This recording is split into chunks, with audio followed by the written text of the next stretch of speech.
All right, catalysis.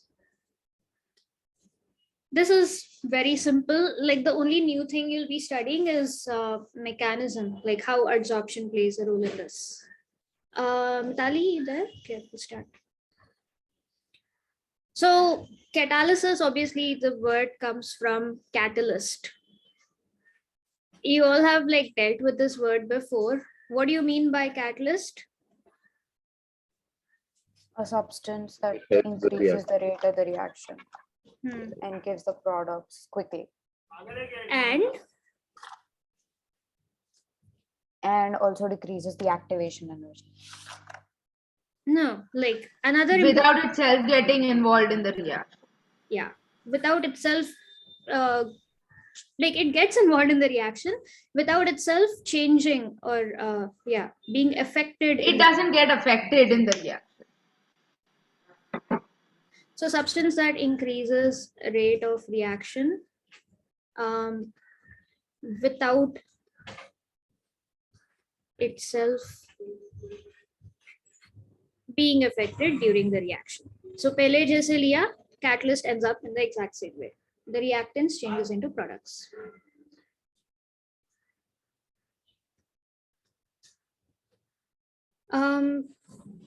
Along with catalyst, there are a couple of other things. Opposite of catalyst, this we had studied in chemical kinetics. So what is the substance that has the opposite effect of a catalyst? Like something that reduces the rate of a reaction.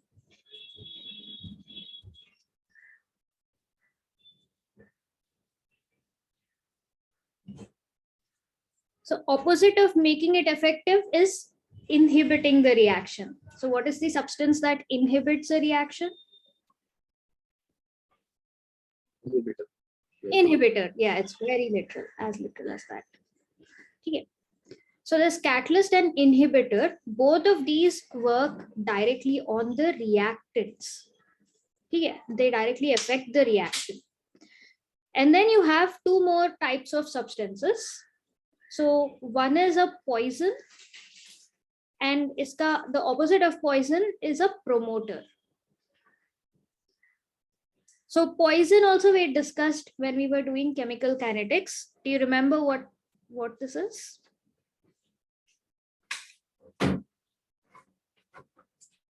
Ma'am, poison is something that affects the catalyst and makes it less effective. Absolutely. So that means promoter would be? Promoter would increase catalytic activity There you go. and boost its power. I don't know.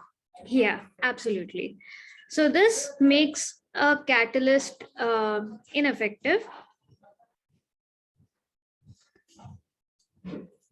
And this boosts the effect of catalyst. Yeah, enhances, or you can say this enhances the effect of the catalyst. So catalyst and inhibitor act directly on the reactants. Promoters and poisons act on the catalyst. So that's like Did we do this in the first chapter we did? chemical kinetics. Yeah, so we touched Chemical on kinetics. poisons to reduce the rate of the reaction, but this is the whole set. So you have catalyst inhibitor, you have poison promoter. Promoter we didn't like come across promoter then. This is Okay.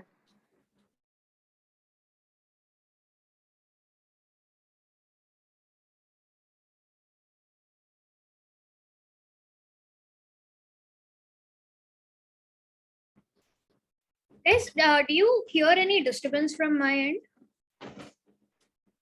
Ma'am, it's not I that did a few problem. minutes back, but Not now. no, not now.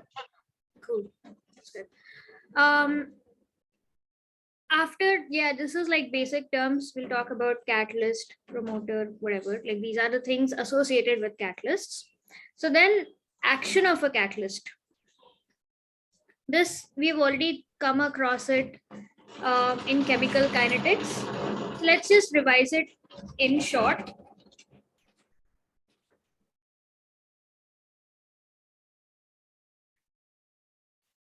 Ma'am, why are they always working outside your window?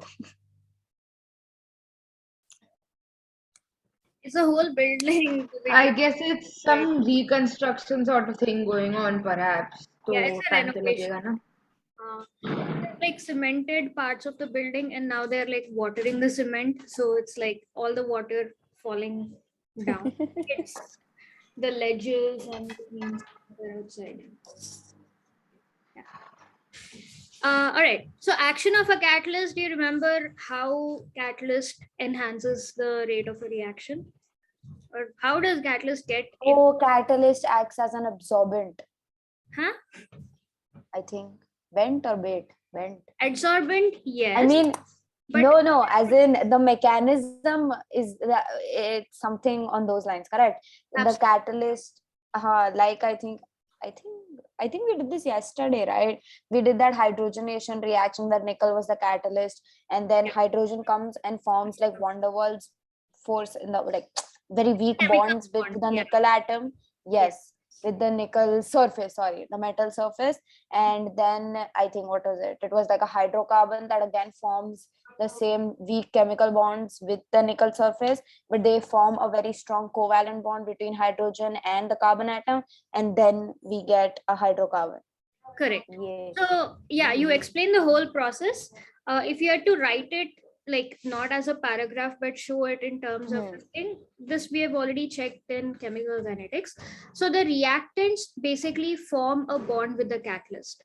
Two ways this happens, like either both of them form intermediate with the catalyst, and then in the next step the catalyst gets off and then you get the product, or one of the reactant forms an intermediate with the catalyst, which then reacts with the other reactant, and then you get the product and the catalyst is out. So, ma'am, for the hydrogenation thing, it's the first one, right? Yeah, both ethylene and hydrogen like basically get adsorbed on the surface of nickel, like that's your intermediate with nickel, and then nickel gets out, the acetylene and hydrogen join hands to give you the yeah. So the whole thing of the catalyst is that it forms temporary bonds with the reactants. So temporary bonds, this is quite important. They're not like permanent proper chemical bonds.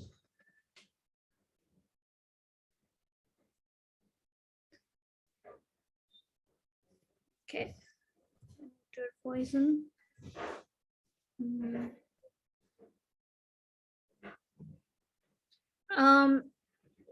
And then you have different types of catalysis. Catalysis is basically reactions that involve or take place with the help of a catalyst. Types of catalysis.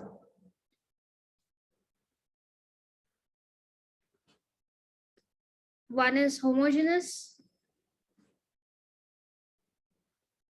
and the other one is heterogeneous.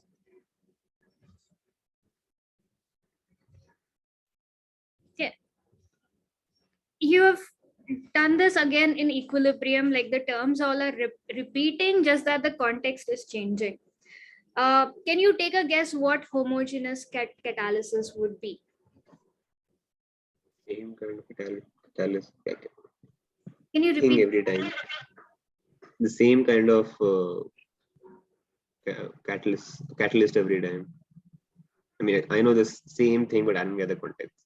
Nice. I mean, I think so. Like, if you are doing a reaction of hydrocarbons, then you use a hydrocarbon catalyst, probably. It's a lot simpler That than that. So what is same is basically the phase. So if you have reactants and catalysts in the same phase, that would come under homogeneous catalyst. But if the reactants and catalyst are in like different phases, then it will be heterogeneous. Ma'am, why did we go on and think it was so complicated? Yeah. So reactants and catalyst in the same phase. In this case, reactants and catalyst in different phases. Equilibrium may be thana, like if all the reactants products are in the same phase, that is homogeneous equilibrium. But if you had different phases, that's heterogeneous equilibrium. Yeah. Textbook mein there are a few examples given, but we'll start with the reaction that you're familiar with. Hydrogenation reaction. Let's say you have ethene plus H2 in the presence of nickel gives ethane. Do you think this is homogeneous or heterogeneous?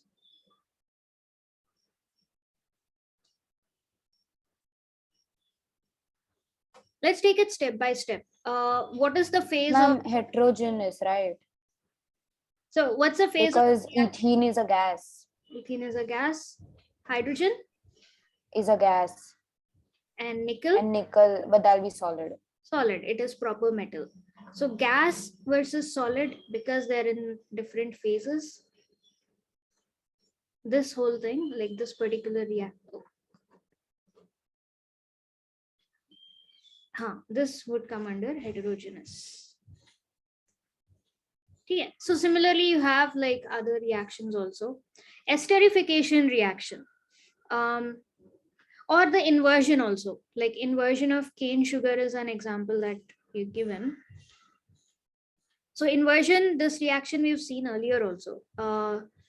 Cane sugar is sucrose, C12H22O11. If you add some acid to it, this plus H2O, this dissociates or splits into glucose plus fructose.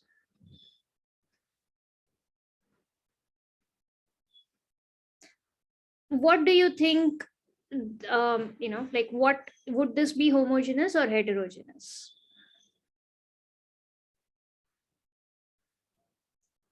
So because you're taking solution of sugar, what would be the phase? It'll be homogeneous. It'll become aqueous, right? And you're taking H plus, which is Aqueous? already aqueous. This is liquid. Liquid. Yeah, H plus comes from acid. Usually sulfuric acid is used, which is again aqueous because solution mein hota hai.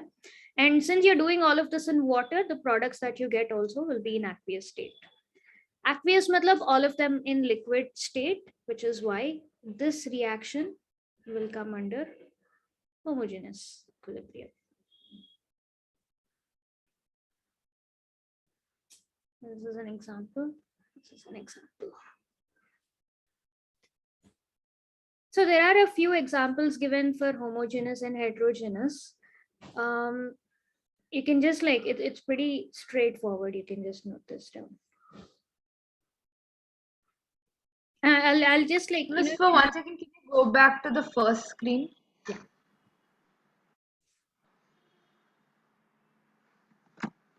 Yeah. Yeah. Yeah.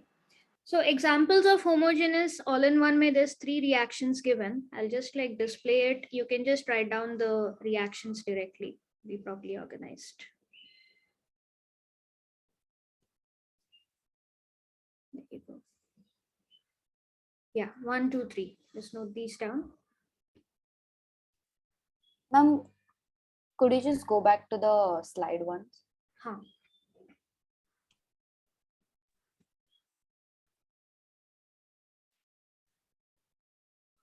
The next one, this one?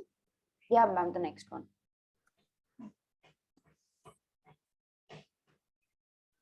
Homogeneous, heterogeneous may it's just like you should know what it is, be able to identify if you're given a particular reaction.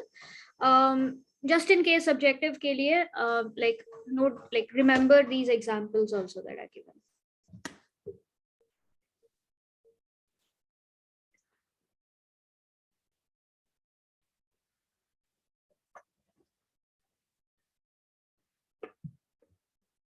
Yes, ma'am. Thank you.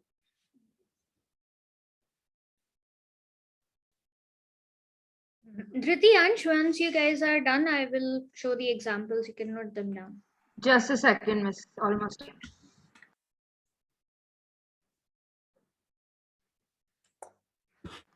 Done, ma'am.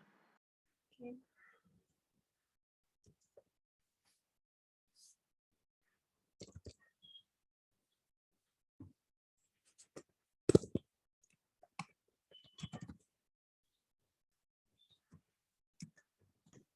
I'm done too. Okay.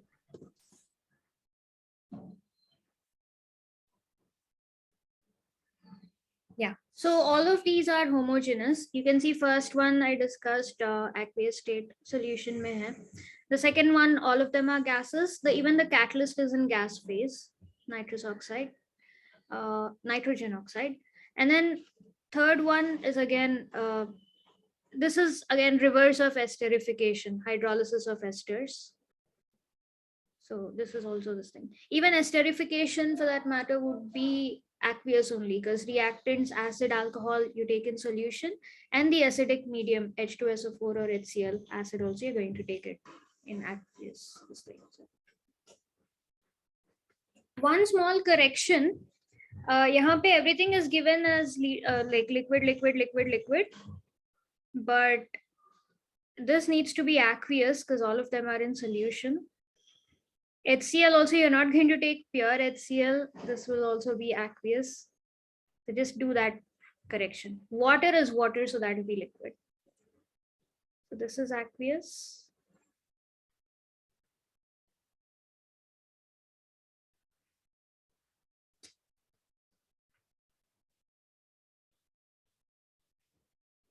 This also should be aqueous.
So Shantanu, okay, audio is not connected.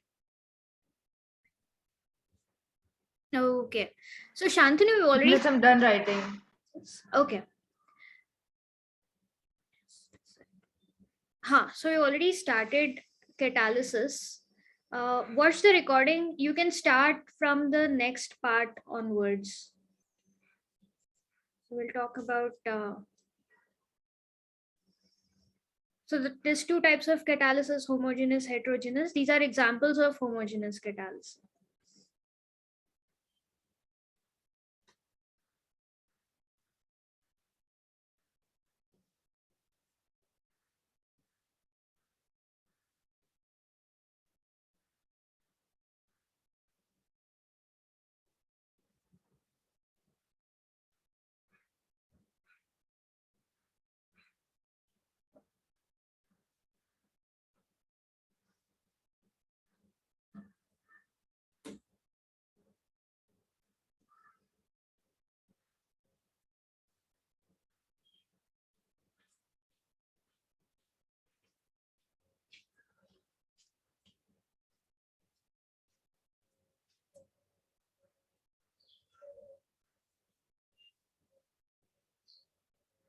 Mitali is also done. Ansh, let me know once you're done. Then you can note down examples of heterogeneous. Okay.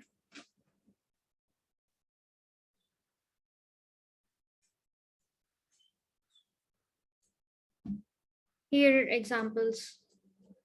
So you can see gaseous reactions happening on solid catalysts. Hydrogenation was one obvious example. Apart from that, you have these.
Okay.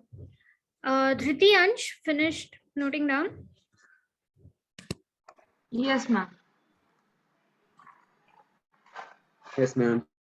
Awesome. ठीक है.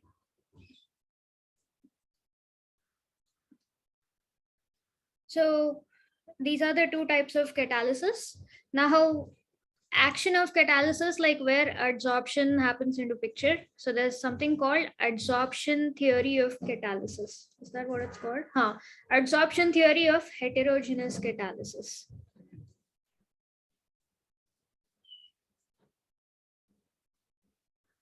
This is also very, very easy.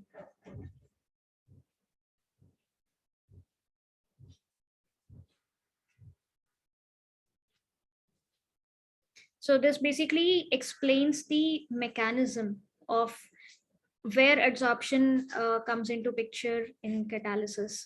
So mainly this explains heterogeneous catalysis, because homogeneous is pretty easy to understand. All the particles are within that solution and it's, reactant plus catalysis forms a bond and then you get the product.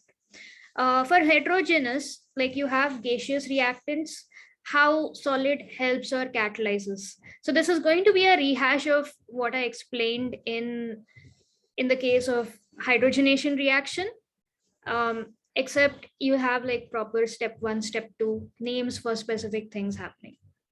So it's very easy, guys. So step 1, the first step consists of diffusion of the reactants to the surface of the catalyst.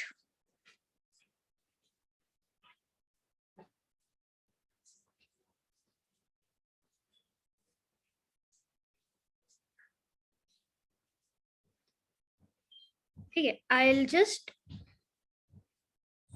so this is how this, so let's say this is the catalyst. So solid catalyst matlab all the atoms are arranged against each other. So this is like the bulk of the solid, let's say.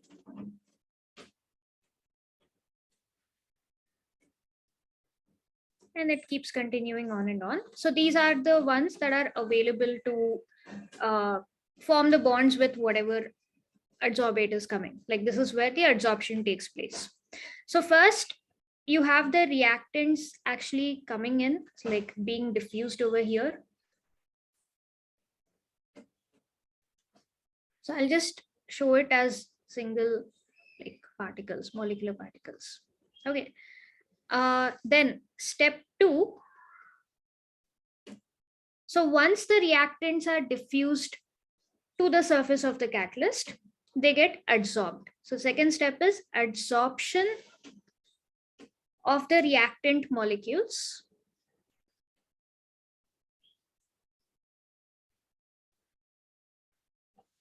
on the catalyst surface.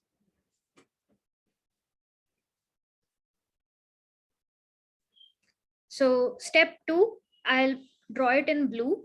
Like first, all these molecules are diffused to the surface, and once they've reached the surface, they get adsorbed on the catalyst ka surface.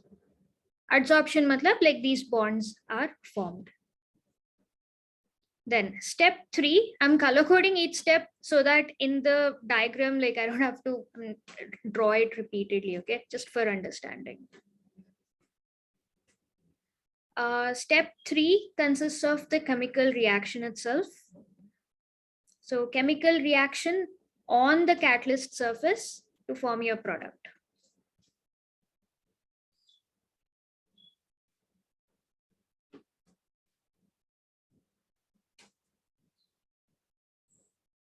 So through the formation of intermediate.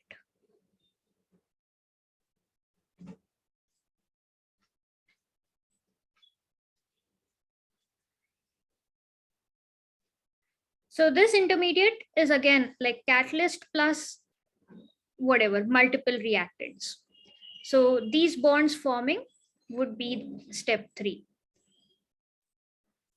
Maybe the bonds won't be present between all of the molecules, but yeah.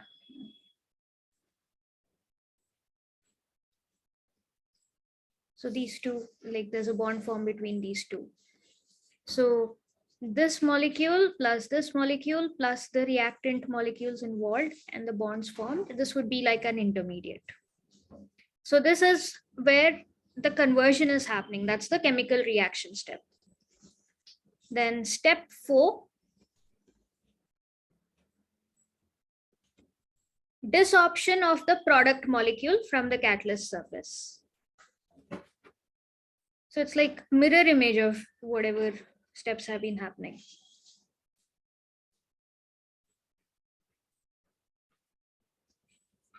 So the product molecules start detaching from the catalyst surface. So they just detach, and so when they attach, they are reactants. So यहाँ पे intermediate form हुआ, and when they detach, when desorption happens, they become product molecules. Instead of being like individual circles, like imagine it to be a different thing. Bonds are formed.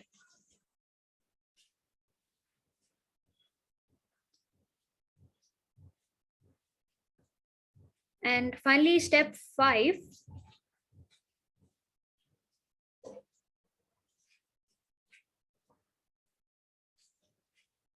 Step 5 mirrors step 1. So this would be diffusion of the products away from the catalyst. And then the catalyst head out. The product heads out. So they are diffused outside.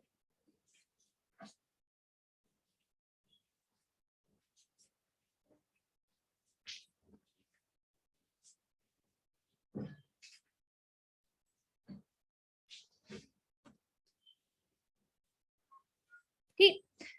So you can see it explains a lot of the role of the catalyst. Okay, like finish noting down and then elaborate a bit about this. Done. Okay. All right. Dhriti, Ansh, Shantanu. Miss, 1 second, last point. Okay. Done, ma'am.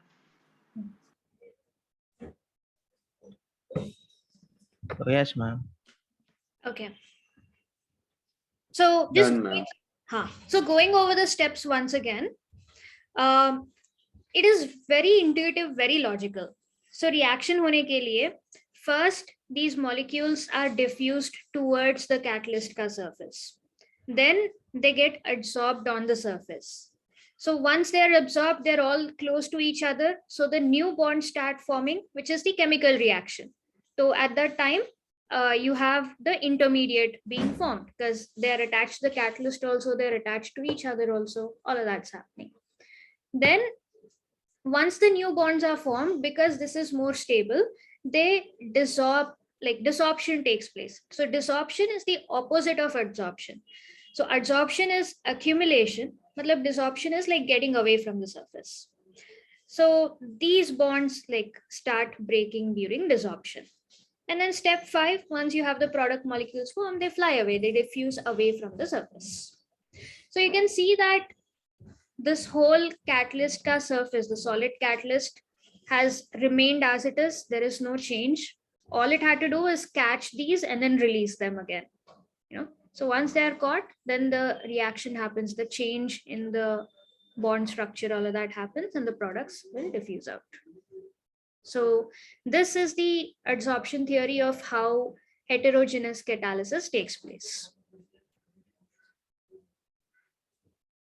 Yeah, so individual particles are not getting involved as catalyst, like you've seen in like organic reactions may, you see how H plus attacks the lone pair of electrons on OH. You had all of those mechanisms, right?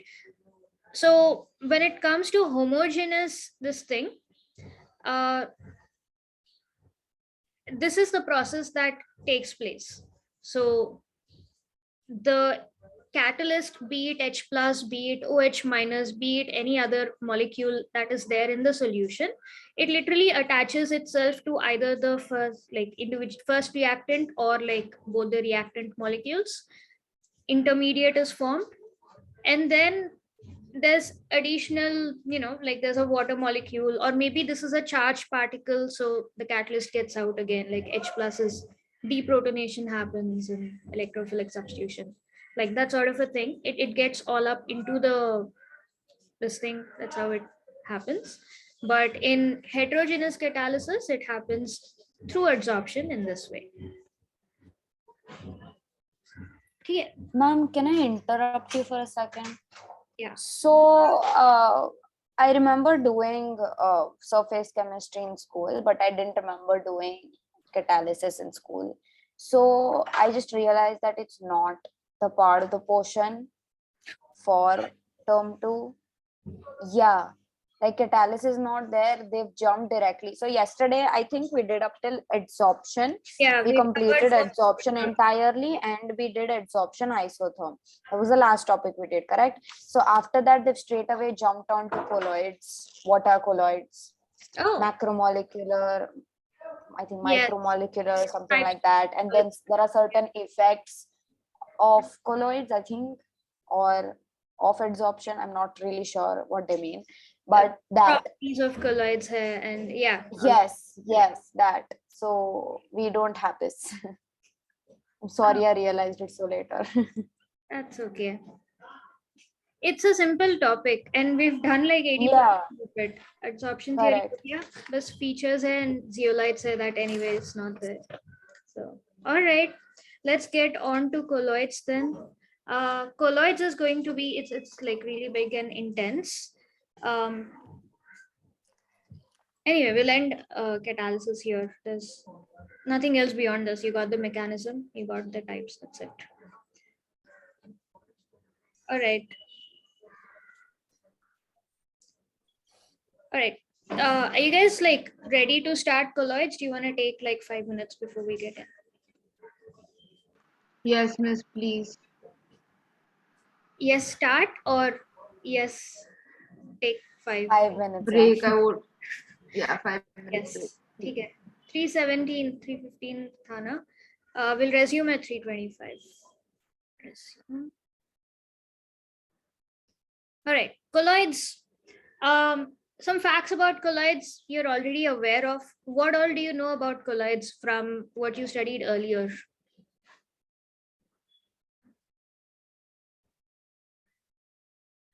Anything, like you can give examples, definition, any properties that you remember.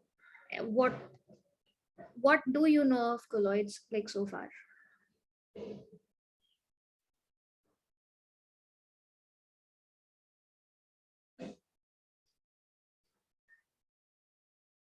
Nothing?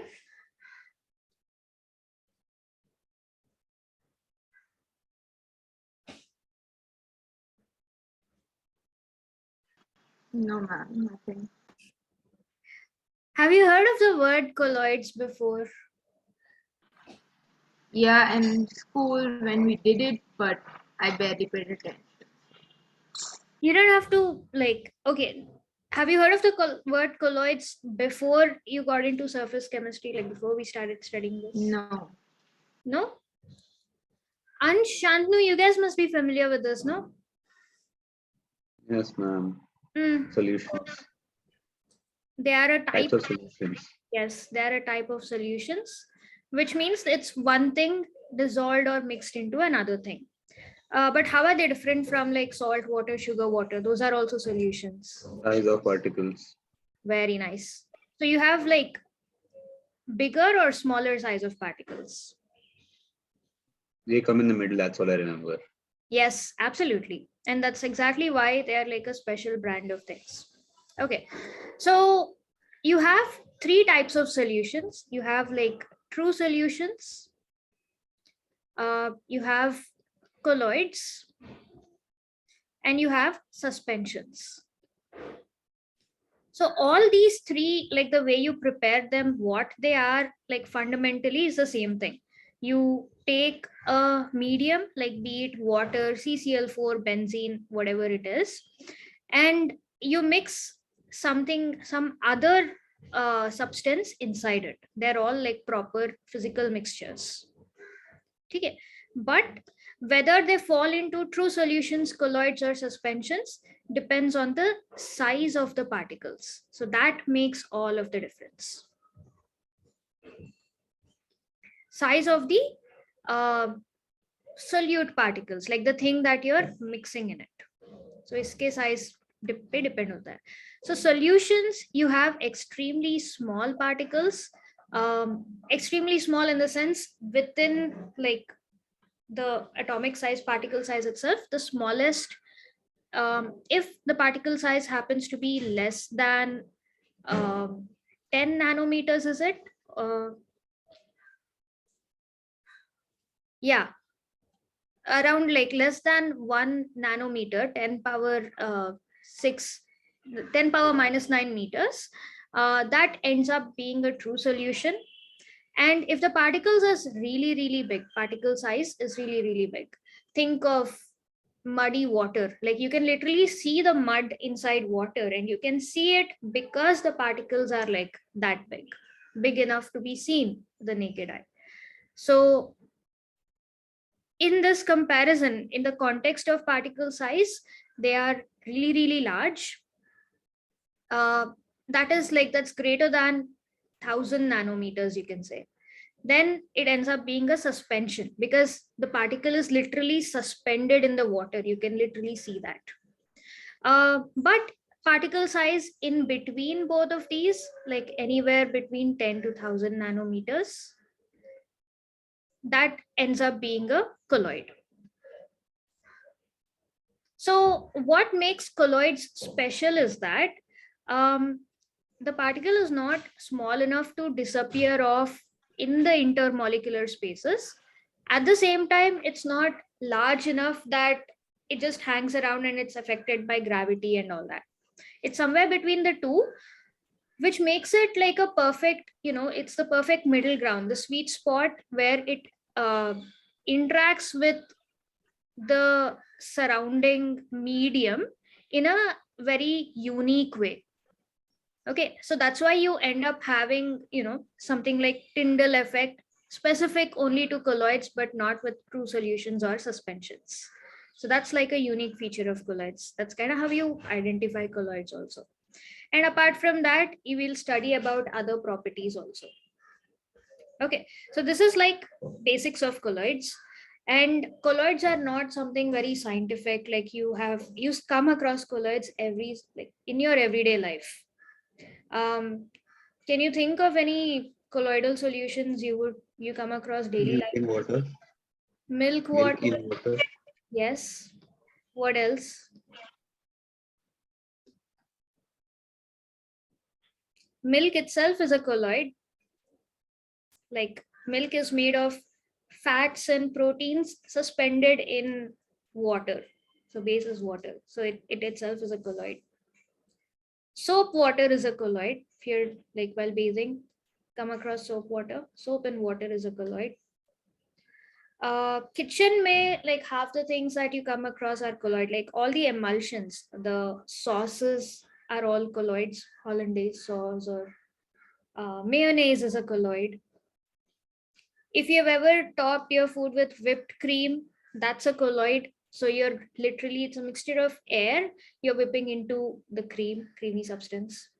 Butter is a colloid. Gels are a colloid. So gels, looked it up, it's actually liquid in solid, like you. So guys, if you've started shaving, like your shaving cream, all the foamy things are colloids. Gases are suspended in water. So colloids are like everywhere. That's like one of the most common things, along with true solutions that you would come across. Okay. All right.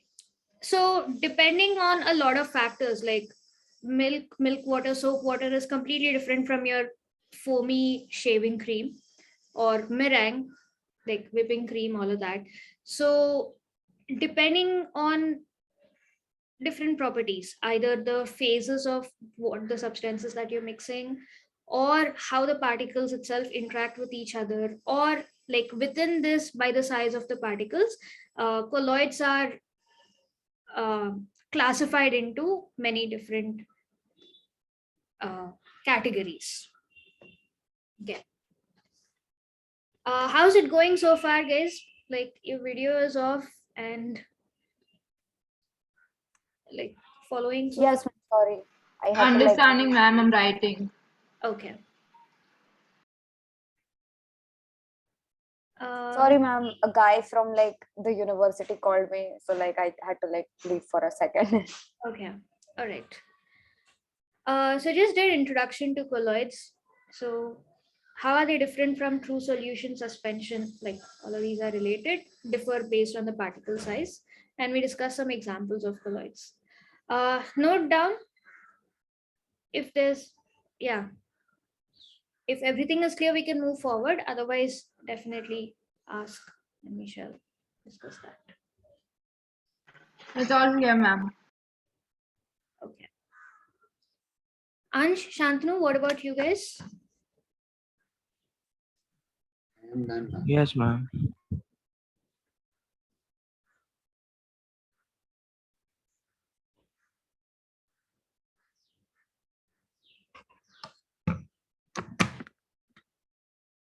Tyndall effect you can ignore. We was just discussing, colloids can be pretty unique. Tyndall effect is one of the examples how they're unique, how they're different from true solution suspension. Once you've written the basics, note down the examples, and then we'll go on to types of colloids.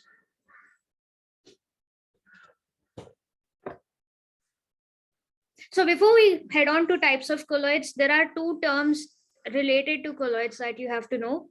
One is dispersed phase and dispersion medium.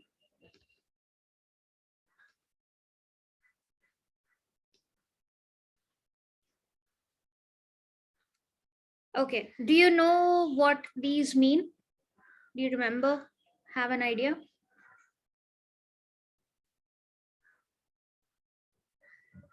Yes, ma'am. Sorry. So any of you, dispersed phase, dispersion medium, do you know? Ma'am, dispersion medium is something. It's like, how do I explain it? It's the solvent, and Yeah. dispersion phase is the solute. Solute, Yeah. correct. Yes. So dispersion medium is the substance in which something else is being mixed. In which another substance is mixed or dispersed. Yeah. So basically, this is the solvent equivalent. Like the way you can remember without getting confused, this is the medium. Medium matlab, like if I'm mixing something in water, if it's like milk in water, water may I'm putting like a couple of spoons or whatever of milk or so. So the one in larger quantity is the medium.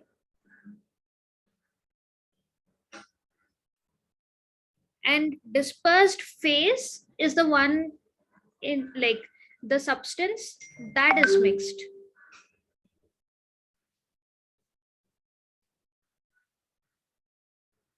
So this is the one in smaller quantity.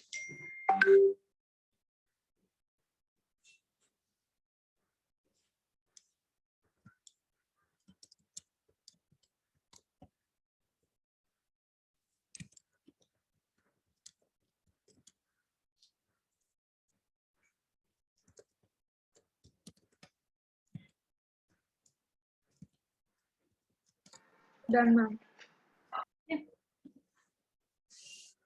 So this like dispersed phase is basically the solute equivalent. So it's in the smaller quantity. Okay. So we'll be using these terms quite a lot when we talk about types of colloids and everything. The first set of classification is based on the medium, or more accurately, based on the phase of the medium. Dispersed phase and the dispersed medium. Okay. So this is something that like CBSE may had already come across in grade 9. There's a whole table related to this Instead of writing the whole thing down, I can just discuss it directly from here. Scroll.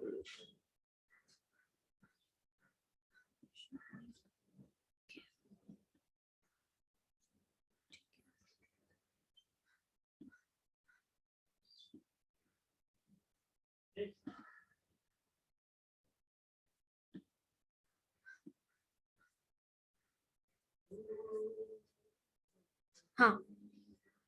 So you can see types of colloidal systems. If you're mixing solid within solid, you get solid sol. Examples are like colored glasses. If you're mixing solid in a liquid, you get a sol. True solution hai to pura solution hai. If it's a colloid, you just call it a sol. Cell fluids, paints, examples are also given. If you're suspending solid particles in gas, like think of smoke, you have like soot particles suspended in air. So that's an aerosol. Even aerosol cans that you talk about, like deo sprays and all, they are literally like they're solid particles suspended in gas. So they're aerosol. Liquid in solid.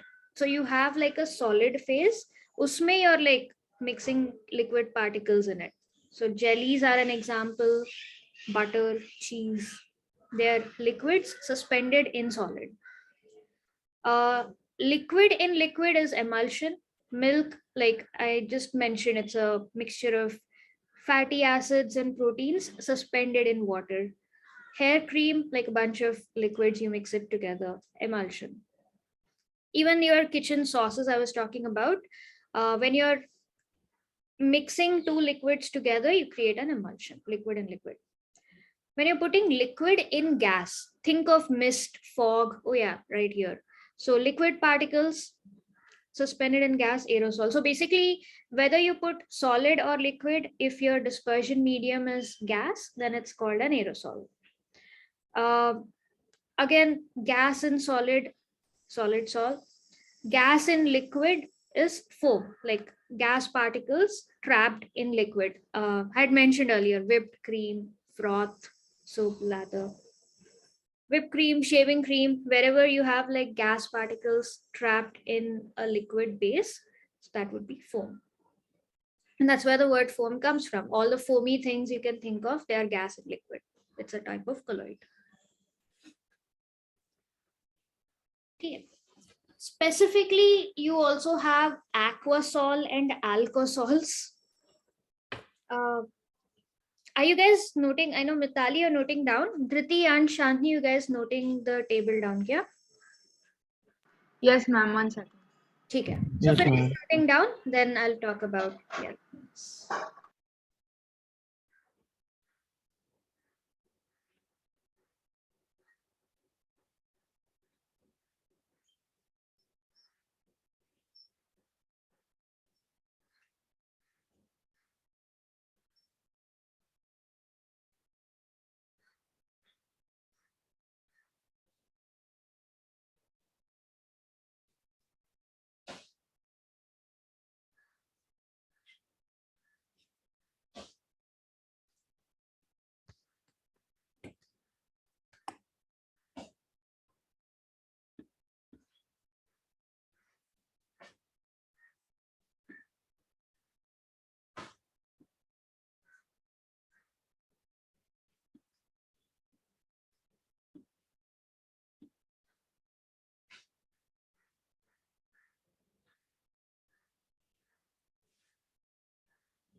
Done, ma'am. Okay.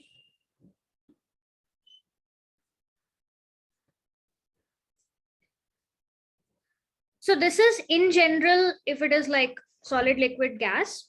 Apart from this, you have two more like extremely specific types of colloids. One is aquasol, also called hydrosol. Can you take a random guess what this would be?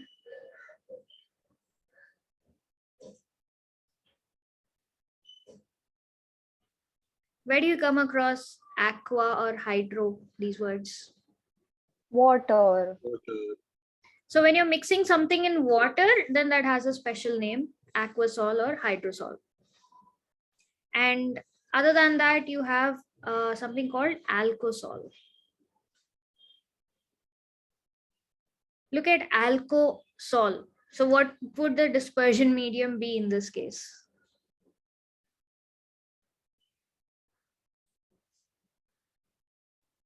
Alcohol. Alcohols, correct. So if you're mixing something in alcohols, then you're creating an alcohol. If you're mixing something in water, you're creating an aquasol or hydrosol.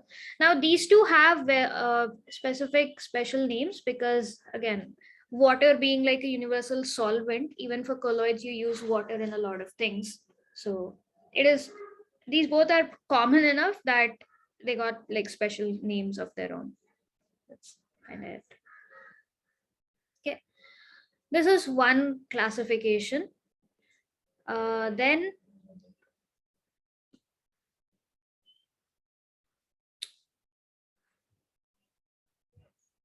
so that was based on phase of the substance, and then you have classification based on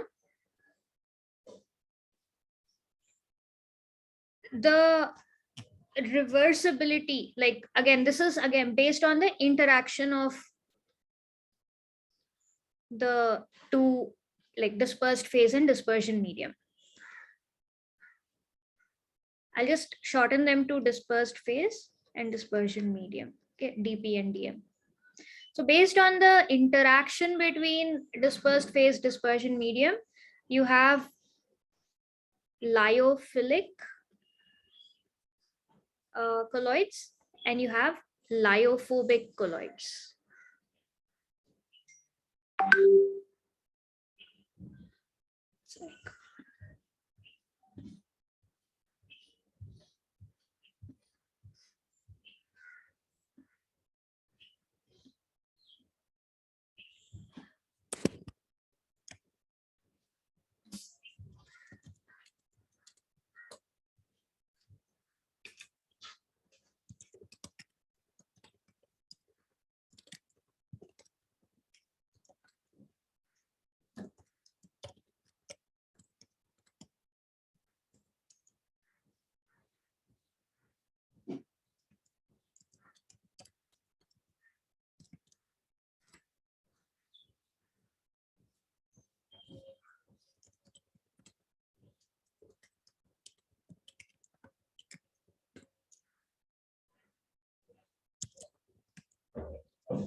Just a moment.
Sorry about that.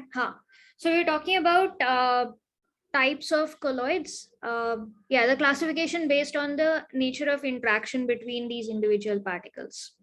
So you have lyophilic and lyophobic salts or colloids.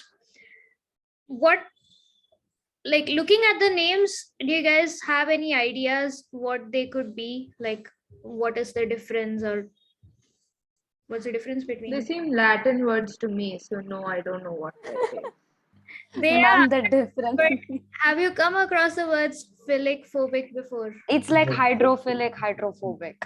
Absolutely. What sense do you get from philic versus phobic? Philic is water loving, phobic is water hating, like repellent.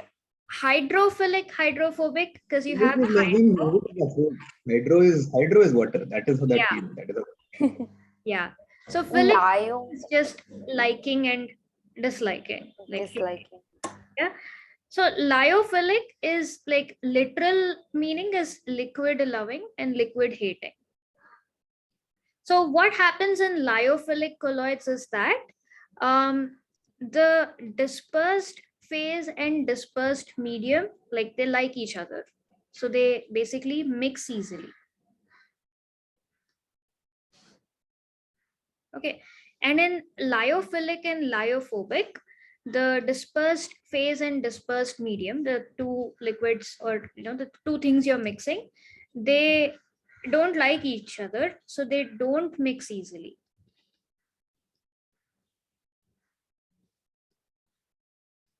Okay. So if I have to give some examples, dispersed medium, dispersed phase, if they mix each other, if they mix with each other easily, think of like cellular liquids, like salts, where solid particles are just suspended in the liquid. So there is no repulsion at all. Like as a contrast, think of an oil plus water mixture. Do oil and water mix easily? No. So that's an example of lyophobic. Milk is a lyophobic colloid. So milk is basically mixture of fats, like globules of like fat globules and proteins in water. So again, like fatty acids, you can equate it to butter, oil, ghee, like these are pure fats. So again, similar to oil water mixture only, oily substance, organic substance in water. They don't mix easily. You need to put some effort into like mixing them and creating that colloid. Lyophilic, think of soap water. Oh yeah, that's the most obvious example. I didn't think of it.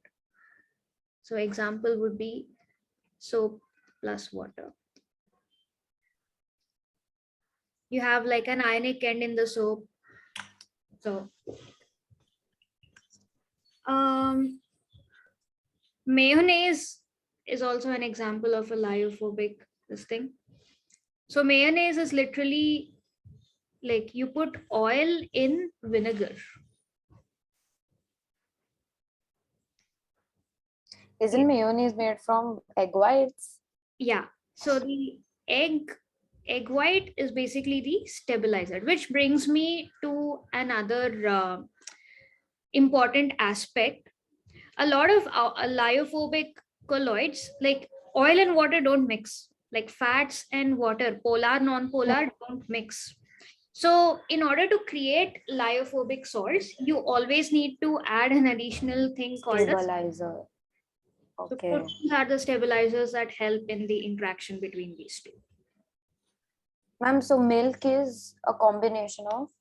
Fat, protein, water. Okay.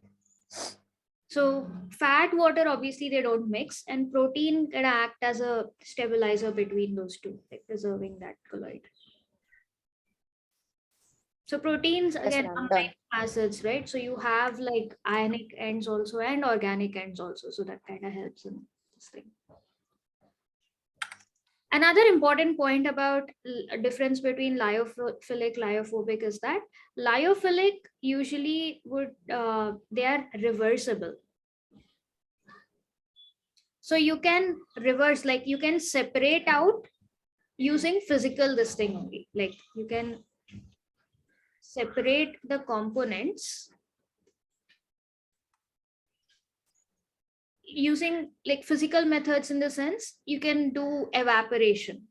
You can easily separate the components out. If it's a water-based thing, you can just evaporate it. You can use like centrifugation, filtration, like use ultrafine filtration that way. In the case of lyophobic, this thing, so they are sometimes called irreversible colloids. So the separation of components was not easy. You need an additional element. So need to add chemical or electricity. Like you need to take the help of something in order to separate the components.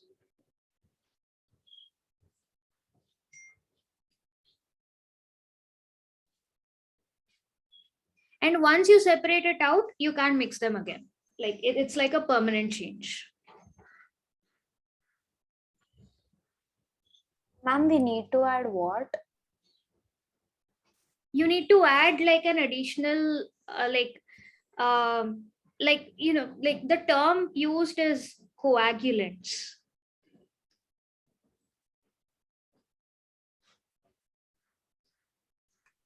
So you need to spend additional energy in the form of like some sort of a catalyst, or you need to heat it, or put in electricity.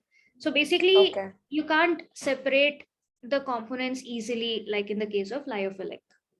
And once the components are, so in lyophilic, another thing about reversibility is once you separate the components, you can mix them back again and produce the colloid. Like because they mix with each other, you can mix them, separate them, no problem at all. In lyophilic, once separated, you can't create the colloid back again. So cannot get colloid back after separating the components.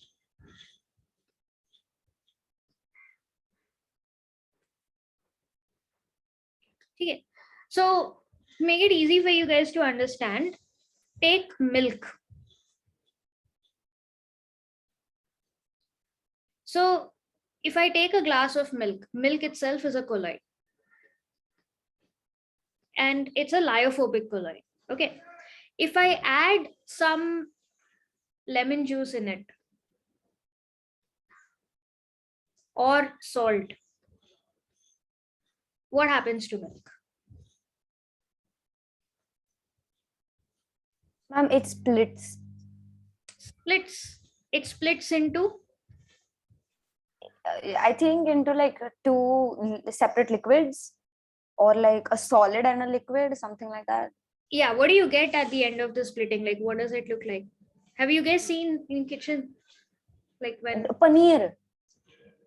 Yeah, so you get I water don't know what it's called. plus paneer. Paneer is essentially the mix of fats and proteins that make up milk, Oh, which is basically your cheese. Miss, can you go to the previous page? Can we finish up the discussion? Okay, ma'am. Yeah. Now, if you split milk, like this is not the only way. So like lemon juice or salt, these kind of like polar ionic substances, these ions act as a coagulant in order to separate it out. Now, if I take paneer, put some water in it, and then like take a spoon and like really like go at it, mix it, will I get milk back?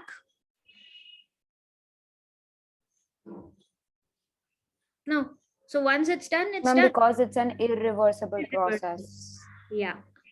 Okay. So those are like the main points of lyophobic colloids. So think of milk. That's an example of a lyophobic colloid.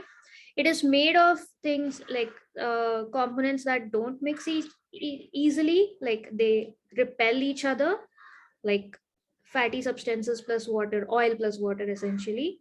So in order to preserve it or create the colloid and keep it stable, you need to add stabilizers. So these are required to create lyophobic salts. Lyophobic salts are irreversible. Once you create it, you can't get the components back. If at all you get the components back, if you use coagulants, you apply heat to it, like that's another way you create paneer, like temperature change, sudden temperature changes and all. So somehow if you create that, like you won't get your colloid back again. Once it's destroyed, it's destroyed. That's it. Lyophilic is because the components mix with each other. You can separate easily, you can mix them back because they don't have any problem. They don't need stabilizers and all that. Okay. All right. Didi, what did you wanted to check here? No, ma'am, I just had to check something. You can go back to the next page. Okay. All right. Let me know once you're done. Then we have the next classification based on molecule size. Like what happens to the size of, or not molecule size as such, what happens to the particles on mixing.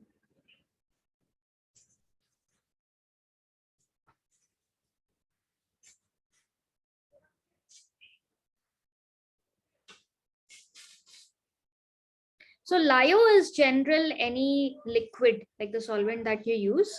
Specifically, when you're talking about water, then you get hydrophilic, hydrophobic, the generalized terms.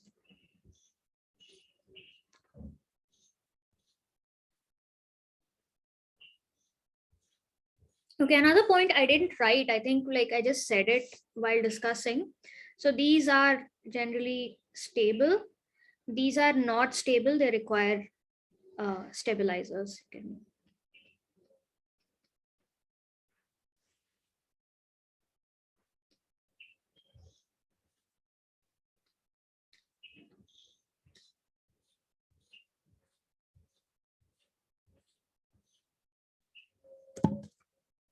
Ma'am, when you say we're going to differentiate them based on their molecular size, what do you mean?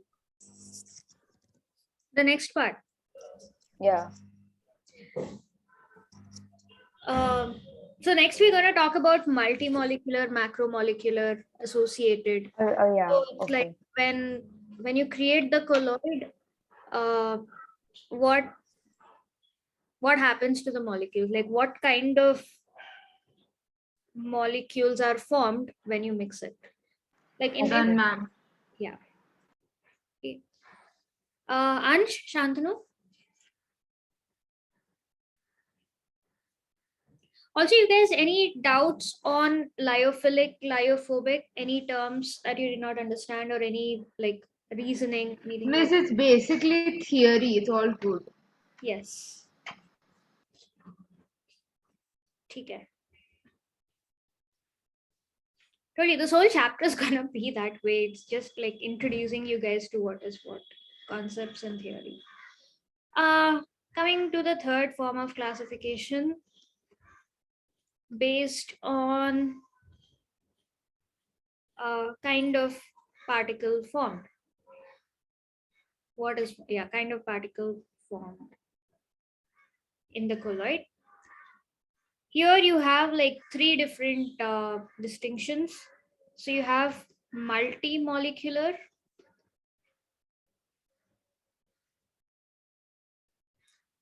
how should I write it? I think I'll write it, do it as a table. Then you have macromolecular,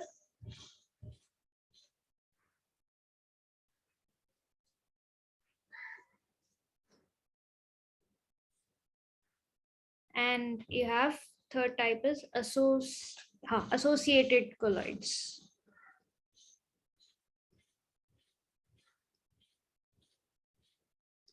Another word, this word you guys are familiar with, they are also called micelles or micelles. In case girls, like if you've heard of micellar water that you use as a makeup remover or just for freshening up, that's also another colloid. Like you have micelles created in it. So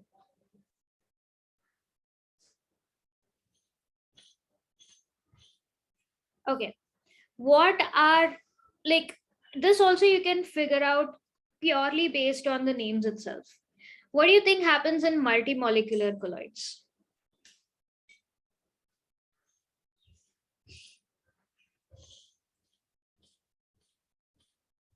two separate molecules of different types come together.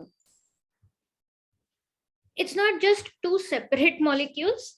This is like, in general, many molecules aggregate together.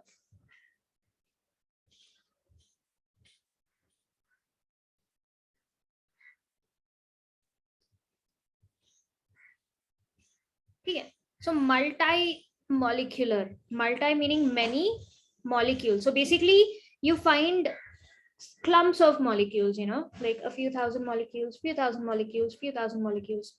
I'll tell you what's happening. Like when you dissolve, let's say, NaCl in water, what happens? Like when you dissolve a salt in water, solutions may, what usually happens?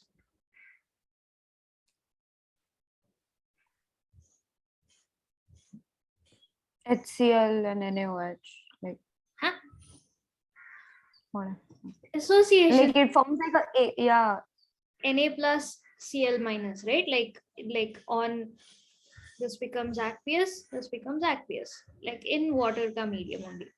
Basically, true solution may, a lot of times either the molecules remain as molecules, like in the case of sugar and things like that, alcohol, and they form hydrogen bonds with water and everything, or they dissociate into smaller individual ions like NaCl. Any ionic compound, when you dissolve in water, this is what is happening. So basically the particles become smaller and smaller, and you'll have individual atoms or molecules or ions that you find in the solvent. That's why the size is extremely small, like less than a nanometer, sizes in picometers, and that ends up being a true solution. Like you can't figure out if particles are there at all. It's going to be completely transparent, all of that. In colloids, you have bigger particle sizes, right? How do you end up getting the bigger particles? Is one way that happens is a lot of molecules clump together. So that's multimolecular. Like aggregate matlab they join together. So that's one thing that happens in colloids. In the case of macromolecules, what happens is, so multi में you have many molecules aggregating together. Macro में क्या हो सकता है? Large molecules aggregating together. Yes, macro. Think of polymers, starch, things like that, like a really large network of molecules. So macromolecules mein what's happening is you have a giant or large molecule that is formed.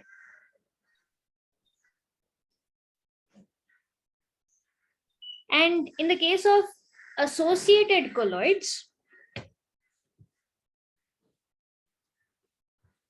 so this is like, it is similar to multimolecular, but there's like a slight difference here. So in this case, like in multimolecular colloids, you just have atoms, molecules, whatever substance you add, they're just like associating. Okay, associate is the wrong word to use, but they're like clumping together and they're being suspended in the solvent, in the medium. In the case of associated colloids, what is happening is there is, like, the key word here is associated. So there is some sort of interaction between multiple molecules, and then they end up forming aggregates because of the interaction. So remember soap molecule ke micelles, how they are formed. You have the hydrophilic end, hydrophobic end. So water, dirt, whatever it is, like all the ionic, like polar end, negative charge, na? Yeah, all the ionic end basically clump together, because yeah, let's say you have, doing a very bad job of drawing here. Like let's say you have a polar molecule, so all the opposite charge basically clumps together, and the non-polar end is basically getting away from this. So this is the organic hydrocarbon chain. So you can see this is like an aggregate of, in this particular case, like 1, 2, 3, 4, 5, 6 molecules, but in reality it's like few thousands, few millions, but it's an aggregate of many molecules coming together due to the interaction between them. So there's some sort of association being formed. Okay, so what happens in associated colloids is you have, so they're produced by a large number of ions aggregating together due to like opposite charged ions.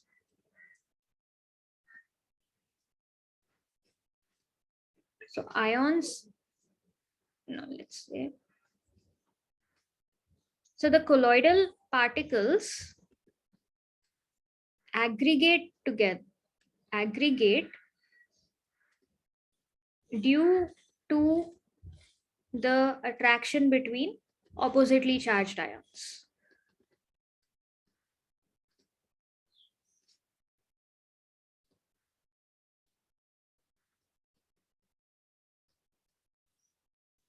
Okay. So this has like some special properties. So you have, so like beyond a certain temperature, you have like critical micelle concentration beyond which it turns into a suspension. So this has like additional like special properties. Let's see if, yeah, I don't think we get into that much of a depth with this. Let's not go there. But yeah.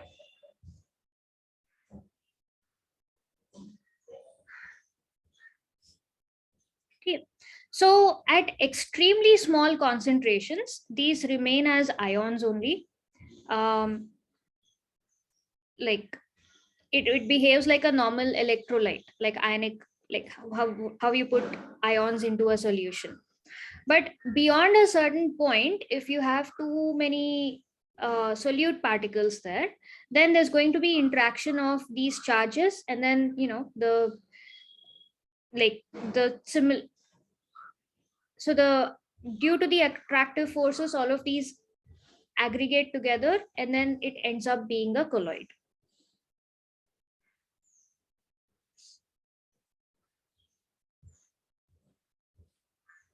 So the main difference where it arises from between these three is, in the case of multimolecular, they usually made up of lyophilic substances.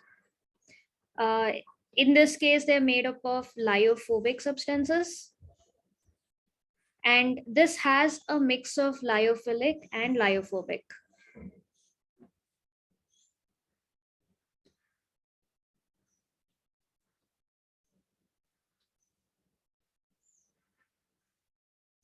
So that's like,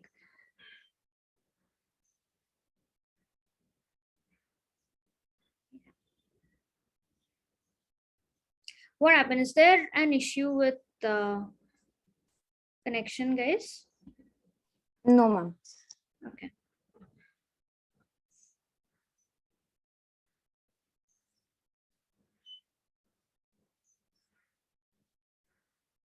With some writing, just 2 minutes.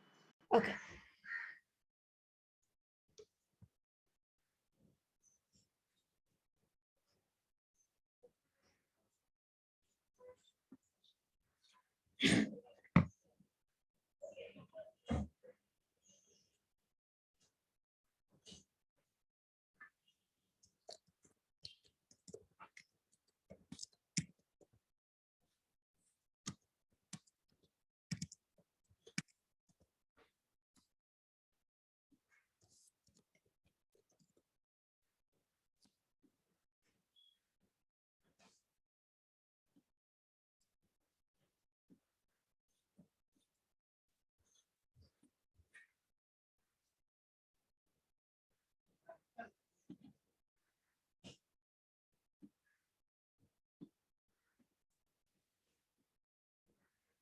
Done, ma'am.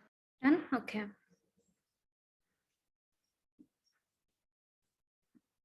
I'm just pulling up an image like to see the difference between these three. This is nice.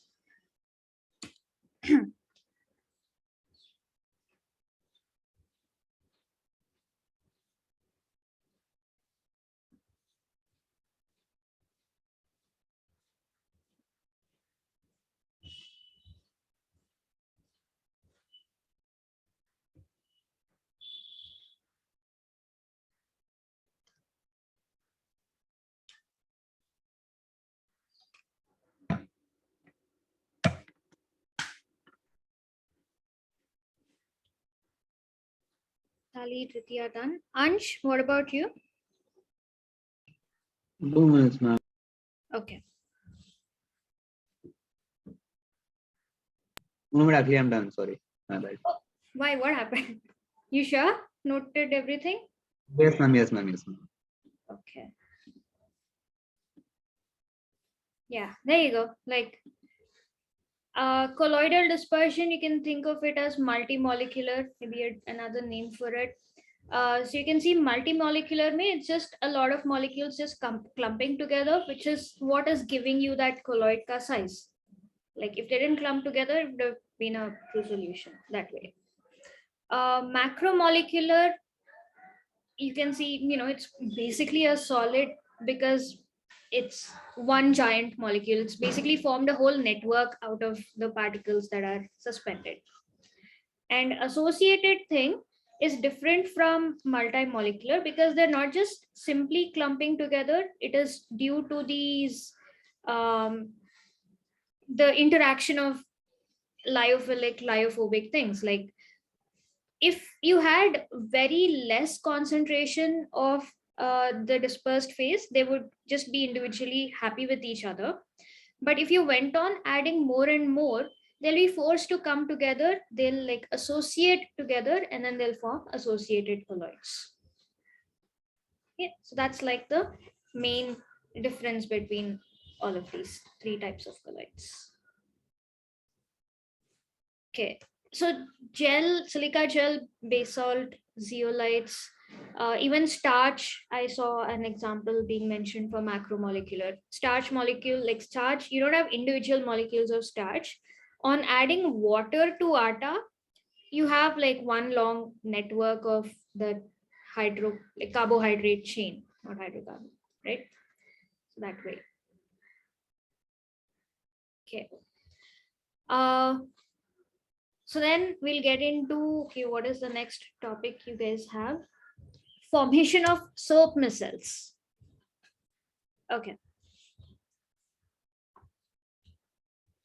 So soap definitely comes under associated colloids. So you can kind of generalize it to what happens in associated colloids. Here right now, we'll talk specifically about soap micelles.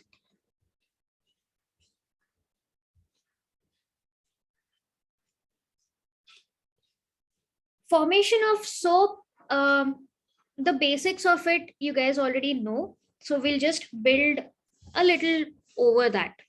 So what do you already know about soap molecules? That they're lyophilic. A little more elaborate, like what are soaps? How do you get soaps? Chemical nature of soaps, what are they? I don't know that.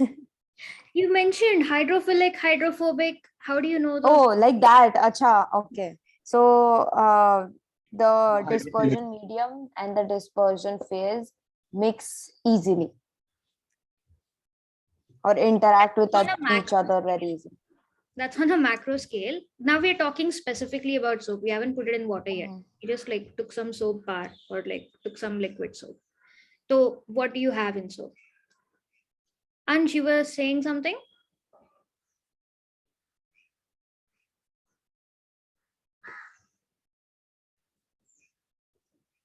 No? Yeah? Okay. So if you Just a minute. okay.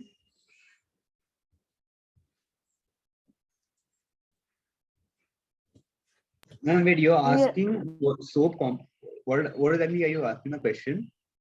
What is soap? Components of soap. Like What is soap? Ma'am, that is a very vague question. it's a very What Fatty is acids, soap? fatty fatty acid. acids of potassium and I don't know something. Potassium. I remember potassium. Either sodium or potassium. So basically, you Oh. make sodium or potassium react with fatty acids. Acid hai, so you get sodium or potassium salt of the fatty acid. So due to this, like because of this, you end up getting, you have a non-polar tail, basically made up of the fatty acid part of it. And because this is non-polar, this ends up being hydrophobic, lyophobic. But sodium salt bhi hai, which means you have a polar head. It's like DNA. DNA? What? No, that also has like a non-polar tail and like a, no wait, it has a hydrophobic head, I think. Acha. It has like that kind of a structure. Okay. So polar head, like this is the ionic side of it, like the part, the COH part where the sodium potassium is attached. Wait, oh my god, sorry. Cell membrane, ma'am. Cell membrane, not Now DNA. that Cell makes no membrane. sense. DNA is Sorry. I was just like, what did I just say? And then I realized, no, you're talking about the wrong diagram. Yeah, we'll do a diagram for this also.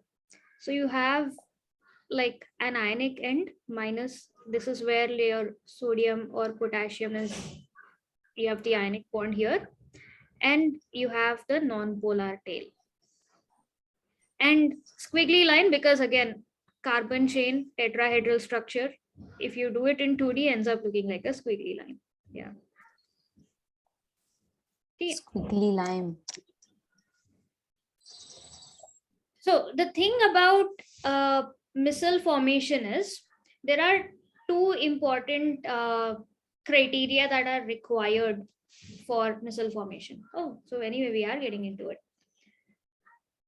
So one is it only forms above a particular temperature called Kraft temperature. And so it's represented by TK. And you need a minimum concentration. So you need a minimum concentration of the, like, since we are talking about colloids, I don't want to call it a solute, but yeah, the dispersed phase, which is called critical missile conformation, concentration, CMC.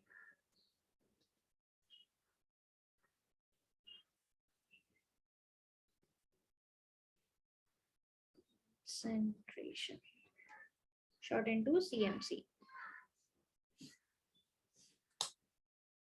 Okay. So what happens is, like, I'll just show it in the form of drawings. So below the CMC, all of them exist as individual soap molecules. Let's say this is your medium, this is water.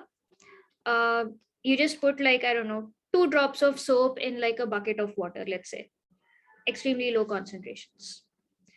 It ends up looking like this, like you have individual soap molecules, they kind of dissociate, you have like hydrophilic, hydrophobic end, and they just keep swimming in water because like the ionic ends are attracted to water molecules because of polarity, but this part is not attracted, so that'll try and stay away from water.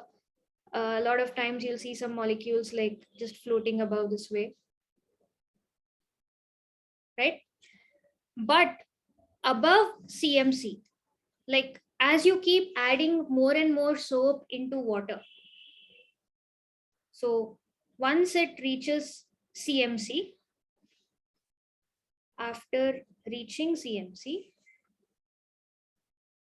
that is critical micelle concentration, there are so many soap molecules in the solution that the polar ends of like the soap molecules itself, they kind of start associating around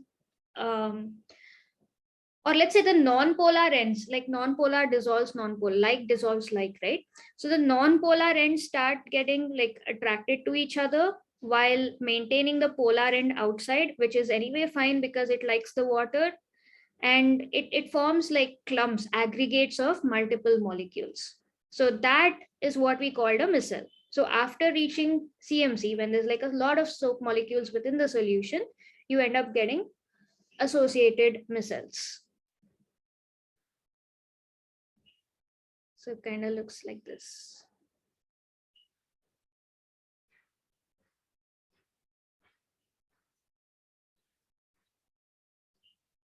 So this is like one micelle. So you need like a whole lot of like soap molecules for this to happen.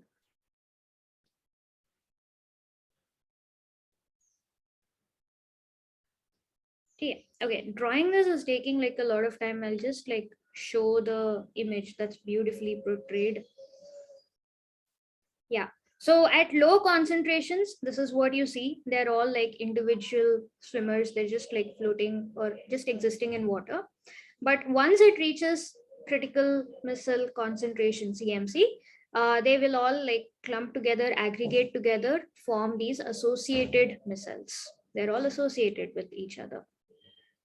They will align their lyophilic, lyophobic ends depending on the nature of the solvent.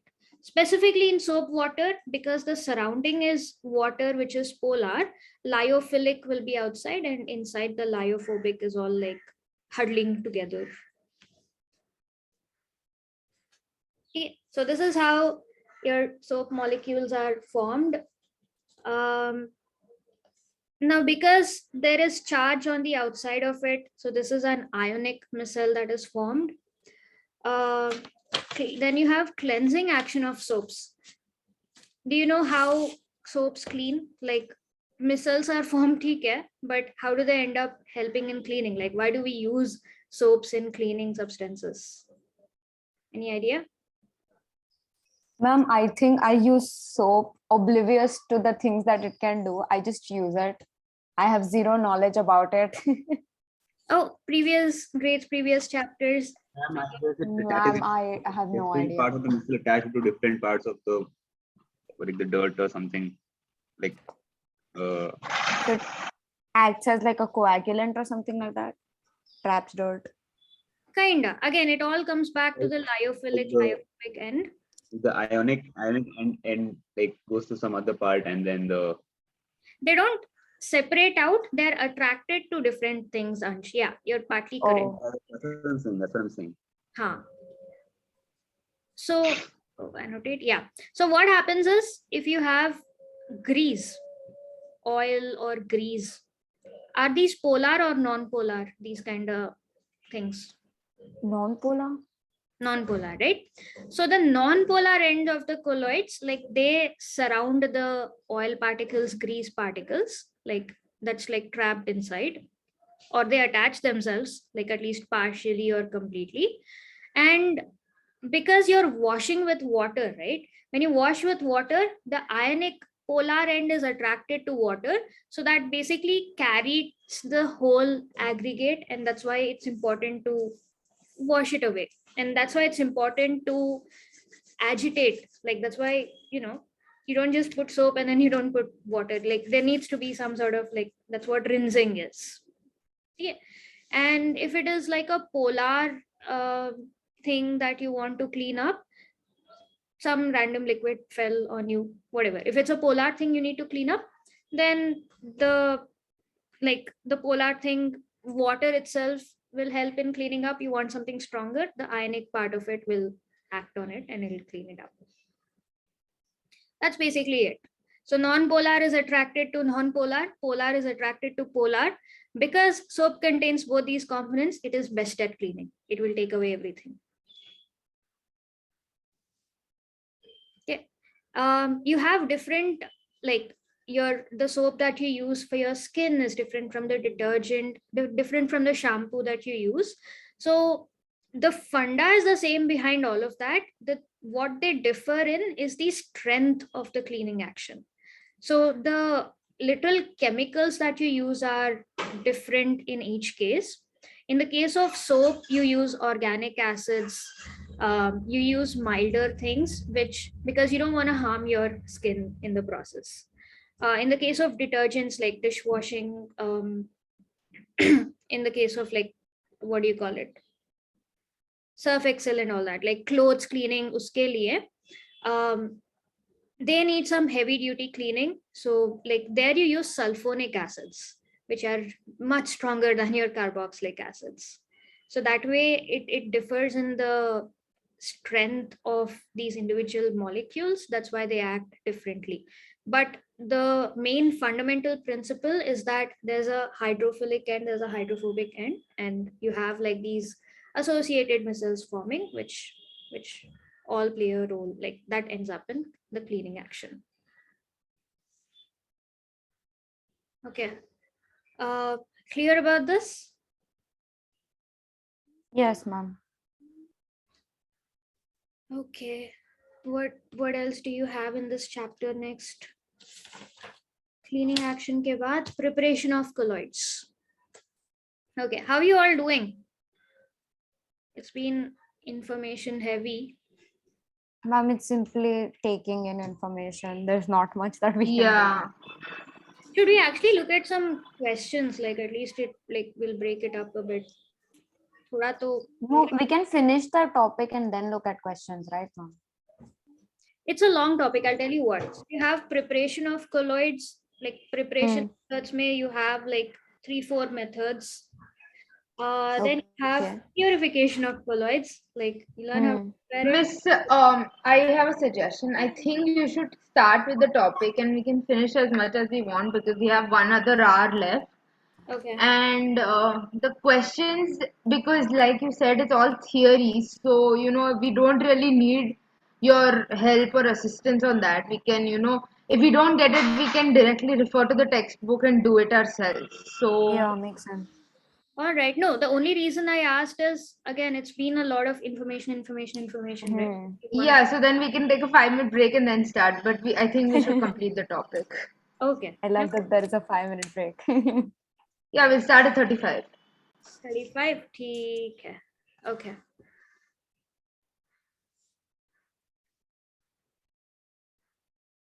Okay. All right. So then we get to preparation methods of colloids. 3 main preparation methods we'll see in your syllabus, like for now. So the first one, chemical methods. Pretty straightforward, this also. You use chemical reactions and the result of the reaction, like you get a mix of products and you get it in the form of a colloid. Okay. Some example reactions, like, so first you have double decomposition.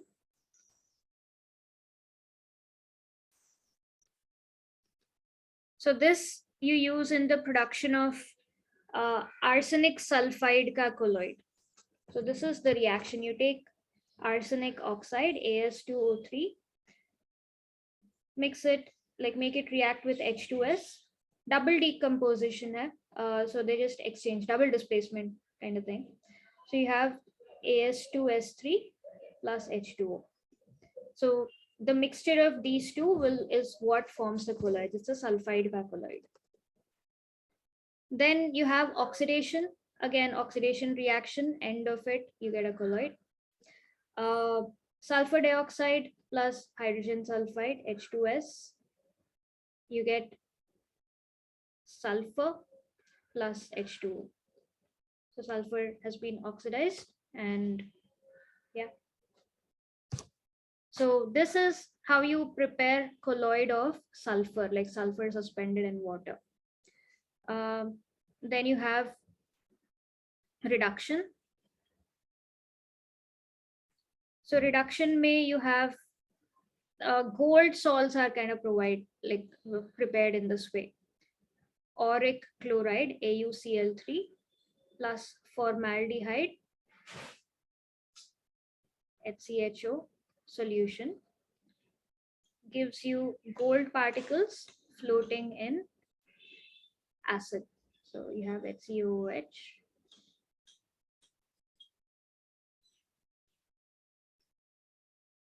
And what? HCl, chlorine is that, yeah. Balance it out, AuCl3 will be 3 HCl, look at the number of hydrogens. So it's a basic reaction. And then hydrolysis is another reaction. So you break things with water, what you end up with is the colloid suspended in water, the products suspended in the solution. Iron chloride, FeCl3 plus mix it in water, gives FeOH thrice plus HCl. So chemical method, the main funda is that end of a chemical reaction, the products that you get, this is the colloid. So if I want to prepare a sulfur colloid, instead of like taking some sulfur and trying to make it dissolve in water, this is a method that I can use to prepare it. So I take sulfur dioxide, pass it through H2S, and then I get sulfur salt. And depending on what is happening in the reaction, यहाँ पे exchange of the ions taking place, double decomposition. H2S is getting oxidized to sulfur, oxidation reaction. Gold is getting reduced, so it's a reduction reaction. And water is breaking this down, so this is hydrolysis. Okay. Again, a lot of things to remember rather than logic, because these are like some specific solves that are picked up. Logic wise, this is very, very straightforward. Chemical methods, matlab you're using a chemical reaction to prepare the colloid.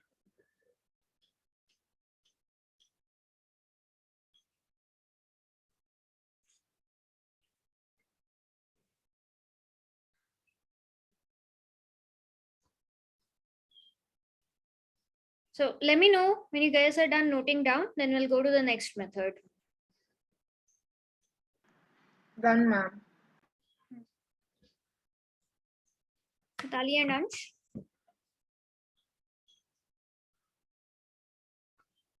Done, ma'am. The next method is Briggs arc method.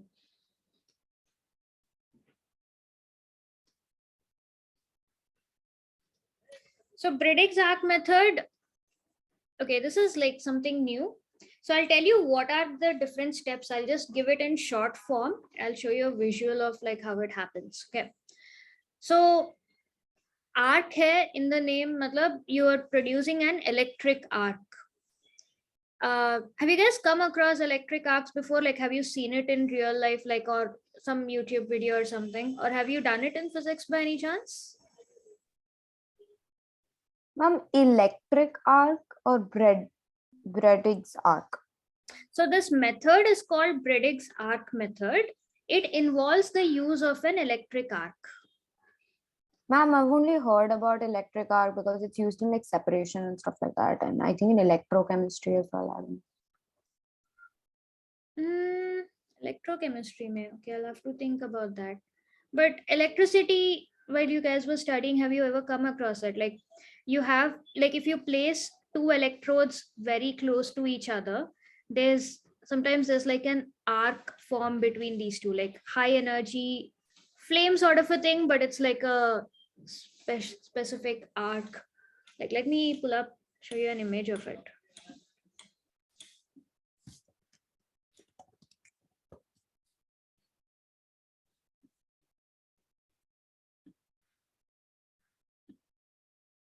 There you go. This is what it looks like. You have two electrodes. You bring them very like close to each other and you have like an electric arc formed. Kind of looks, yeah, as you can see, it kind of looks like a lightning. A lot of cases, it looks like a proper flame only between the electrodes. Have you guys come across this mentioned somewhere, seen it somewhere? If not, studied. I have seen this. Mm, yeah, I had done a physics project in my 10th grade, and Mhm. that is the time I had done research on this, but I don't really remember what it was again. Completely forgotten about it. But yeah, I have seen it. Yeah, this phenomenon happens. So basically what happens is electrical energy. So there's like, so the air between both the electrodes becomes extremely charged that it kind of catches on fire. This is what, like, you see it as the arc. It's pure energy. So that's happening due to like charged particles here. The main thing you guys need to know is that electricity is kind of required for this, and the space between these, like these arcs, electric arcs, are extremely high temperature, high energy phenomenon. Okay, like pretty dangerous. Don't put your finger there, don't put anything there, things can melt. And how dangerous? Like, it literally vaporizes metal, which is what is used in Bredik's arc method. Internet's like really shitty, or what? Both Shantanu and Mitali have gotten disconnected. Okay. Yeah, Miss, the net seems poor. Even your voice is lagging here. Oh, okay.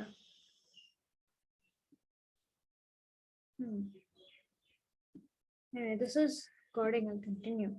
So Bredik's arc method may, what happens is, like, it all starts with that electric arc. So this electric arc is extremely hot, as I said, high energy, high temperature thing, that it's hot enough to not even melt but vaporize metal. So you have a little bit of metal vapor that is produced. So this metal vapor is condensed. So this arc and all is prepared in the dispersion medium itself. So it is the metal vapor that's produced, like you have individual vapor, matlab they're separate out into individual atoms, right? So once it's vaporized, once those atoms are there, you condense it so that they condense individually within the dispersion medium itself. And at the end of it, like, that's how you produce a solid. So these are like the main main steps of Bredik's arc method. The setup kind of looks like this. You have a vessel where you produce the electric arc with electrodes, like this is connected to, your battery and everything. So the arc is produced here. Now this is placed in the dispersion medium. So this is the dispersion medium. The arc, like the electrodes are taken such that you get the required dispersed phase, like uska hi electrodes le lo, so that when the metal vaporizes, it is mixed in within the dispersion medium. Now, once it's vaporized, you need it to be condensed, right? So condensation ke liye you need to maintain the temperature to be really low. So this vessel where the sol is produced, that is kept in an ice bath. So you maintain low temperature so that the condensation can happen. So this is an ice bath. Yeah. So now when the electric arc is released, like when you switch on the circuit, make this arc happen, the temperature is enough to vaporize the metal. Metal vapor starts, obviously gas matlab it starts moving all around, and surrounding yahan pe you're maintaining it at a lower temperature, which ends up condensing the metal vapors within the dispersion medium. And at the end of it, what you have is a solid.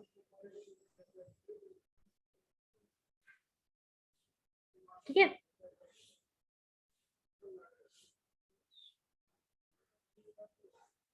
Like, making sense? Yeah, ma'am, making sense. Were you able to visualize what is happening, like getting the steps logic behind it? Yes, ma'am.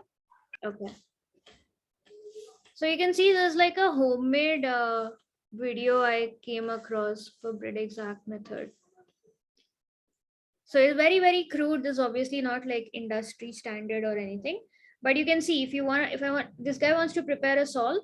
So he's putting the dispersion medium in the first thing, like in this transparent vessel. Iske niche, there's an ice bath to keep the temperature cold. Okay, so you have the dispersion medium. Abhi dispersed phase ko disperse karna hai isme. So he took two electrodes, which are these two nails, electrodes made of the metal that you want to dissolve here. And you see the wire coming out of it, that's like connected to electricity.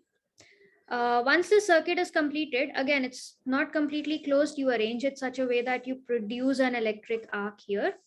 And as the arc is released, like you can see the color slowly changing. You can see the metal is kind of spreading in this, like it's getting slowly grayer, right? So that's how the sol is being produced. So instead of being in a solid metal, you're getting each atom of the metal out and within the dispersion medium so that it spreads and it is like suspended. That's arc method.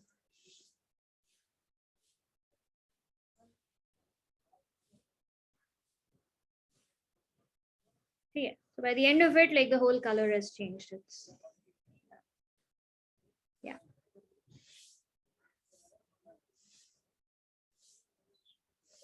Okay. Which brings us to the next method of preparation, third method, peptization.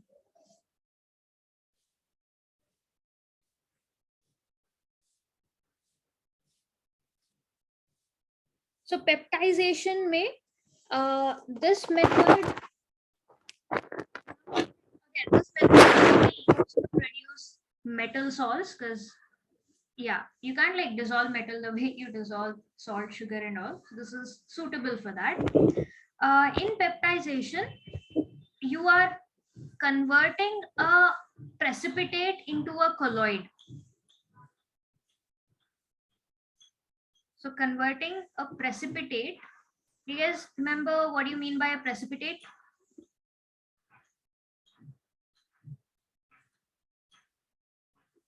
Ma'am, when a solid. Precipitate. Sorry, you can go ahead. Yeah. Hello. Ma'am, is my voice echoing? No, not echoing. Yeah, your voice is echoing. My voice is echoing. For me, so for Dhriti, yeah. Okay. So, ma'am, precipitate is so if you have like a salt solution and when you heat it, or when there is some reaction, and after that reaction you get like insoluble solid, Yes. which settles down at the bottom, or like at least forms, like at least takes up space in a test tube, that is called precipitate. Yeah. So It's basically, insoluble. correct. Insoluble is the keyword there. So at the end of the reaction, if the salt is insoluble in water, settles down on the bottom, so that's a precipitate. So peptization may, because this is not going to dissolve in the solution anyway, so you end up converting it into a colloidal solution instead of having two separate things. So how do you do it? So you do it by shaking it, like shaking this test tube with an electrolyte. Like you add a little bit of electrolyte and then you shake the test tube and then it gets converted into a colloid. Okay. So again, what electrolyte you use, all of that depends on what are the two substances that you're taking over here. Because this is the one helping in converting it into a colloid, this particular electrolyte that's used, that's called a peptizing agent.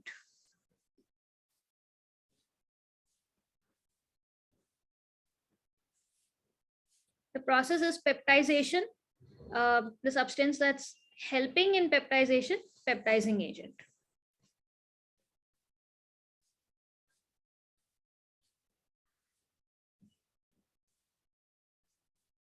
Okay.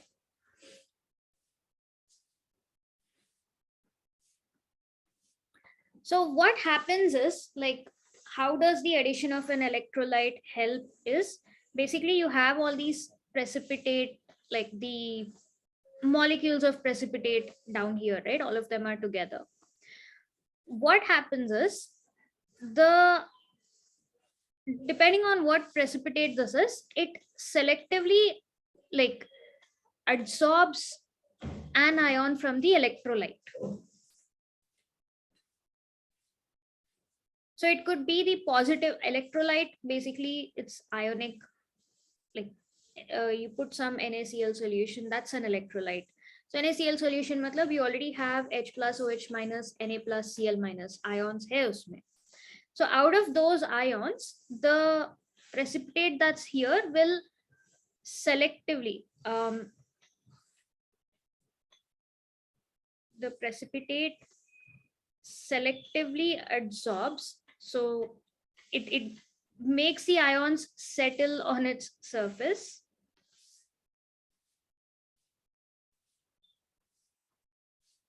an ion from the electrolyte.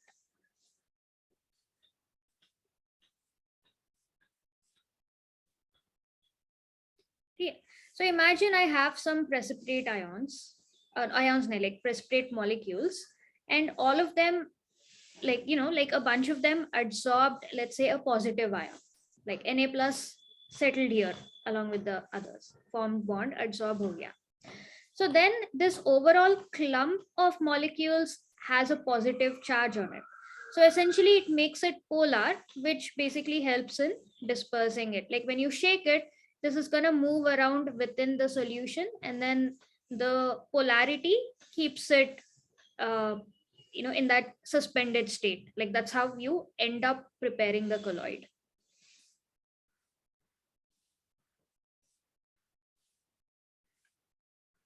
So having this, like, again, there is, let's say, a positive, like Na plus ho sakta hai, Cl minus ho sakta hai. From whatever electrolyte you add, it absorbs a particular ion. So there are a bunch of molecules around this ion. It's not like a clump, like a whole, a clump stone sitting on the bottom anymore.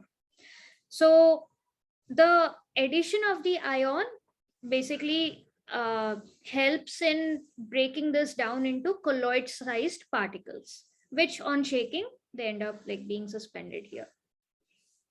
So the positive or negative charge on the precipitate, why did it get on the precipitate? Because, the ion basically adsorbed on the precipitate. It went and, like different ions settled in different places here. So the clump of precipitate molecules, like, so instead of it being a total whole, so this like helps it break into colloid sized particles.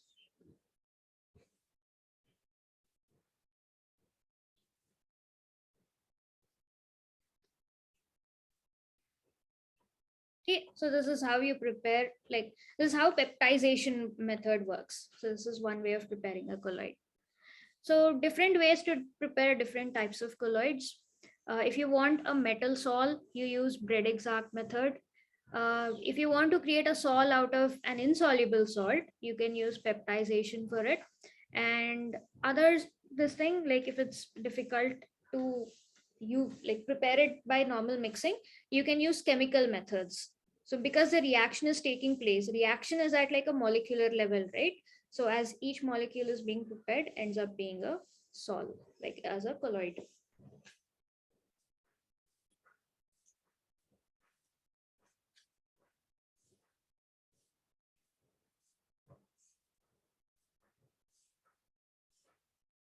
Okay. Ma'am, could you go back to the previous slide for a second? Yes, ma'am. Can you go back? Yeah. Okay. Again, let me know, give me an indication when you guys are done noting, then we'll talk about purification methods. Just a minute. Let me know whenever you're done. Purification ke baad we have properties.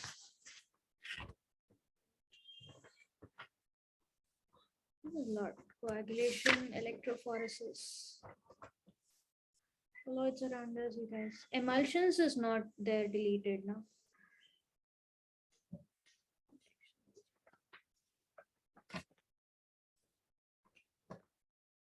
Done, ma'am. Okay. Ritiansh? Yes, ma'am, done.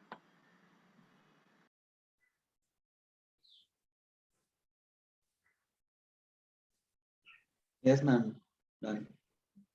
So if there's any part which is not clear, it feels like a jump from one place to another. If you have any questions, please do keep responding.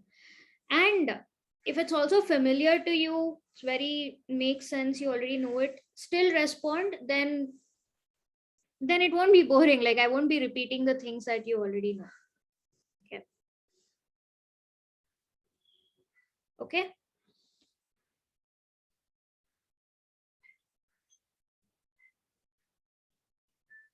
Yes, ma'am. All right. So purification of colloids. Purification, as always, you want to remove some unwanted particles. So it's basically methods of separation. You can think of it that way. Okay. 3 ways of separation, a lot like it. This is also very, very simple. The first one, you have dialysis. Do you know, like you have heard of this word before? What is dialysis?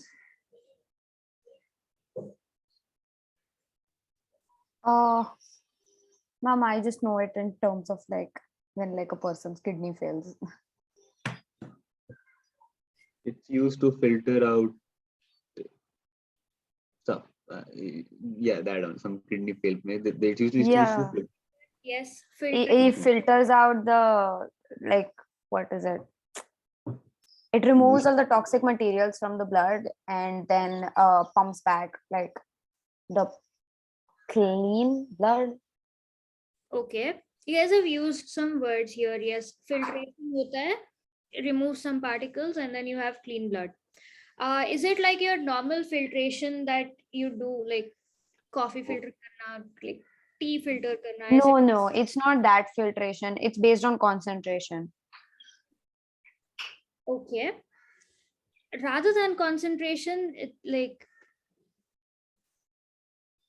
it's selectively filtering out some particles. Yeah. More of a selective filtration. Like most of the solution, most of it is kept constant with what the blood like with the blood composition, but the only concentration that they do alter is the one with the toxins. So that's why the toxins filter out and everything else remains the same. Some salts are retained. You still have your RBC, WBC, all of that is retained. So it's like selective filtration. So dialysis and purification of colloids is also, it's the exact same concept, just that in everyday life you've used it for like filtering blood a lot, that that process has gotten the name dialysis. So this is the funda of it. So I'll do it in the form of a visual. The main aspect for dialysis is this membrane. So this is a semi-permeable membrane, just like your cell walls and all. So this is very specific about what it lets through it and what it doesn't let through it. It's not like your coffee paper filter or tea filter where it's based on the size. It is based on the chemical, this thing. Lets in some things, doesn't let in some things. So the impure colloid is passed through the semi-permeable, like the membrane. And so 2 ways, like it stops some things, it doesn't stop something, right? Like depending on what you take, the impurities and the colloid are separated out. So either the impurities stop here and then you get the pure colloid, or the impurities flow in, so then here you can like redirect the pure colloid somewhere. But basically this results in the separation of impurities and the colloid. Membrane, where do you find these semi-permeable membranes? So this is usually, made of bladder ka skin, like the bladders that you have. It could be a parchment. It's like usually made of organic stuff, not like, yeah. These are common semi-permeable membranes. That's basically your dialysis. And you have electrodialysis.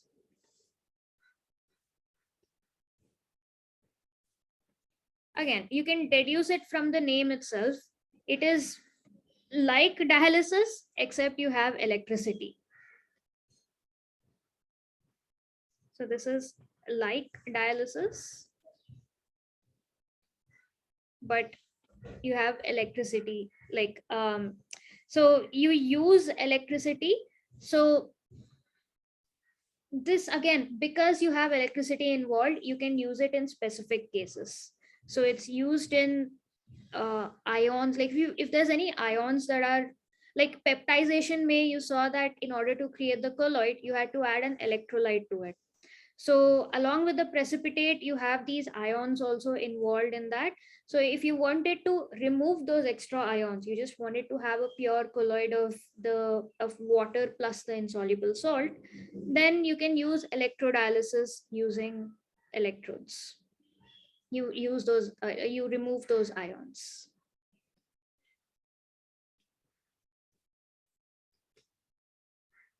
Okay.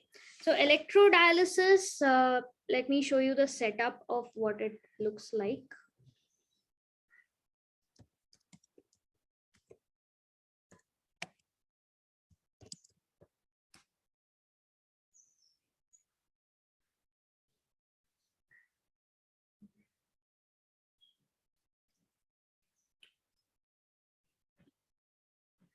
The image.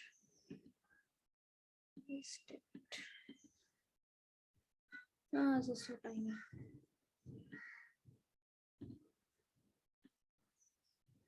Oh, good. Okay.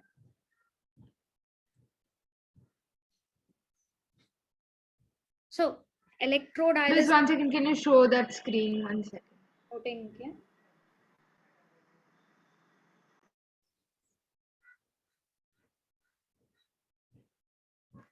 Yeah, ma'am. Okay.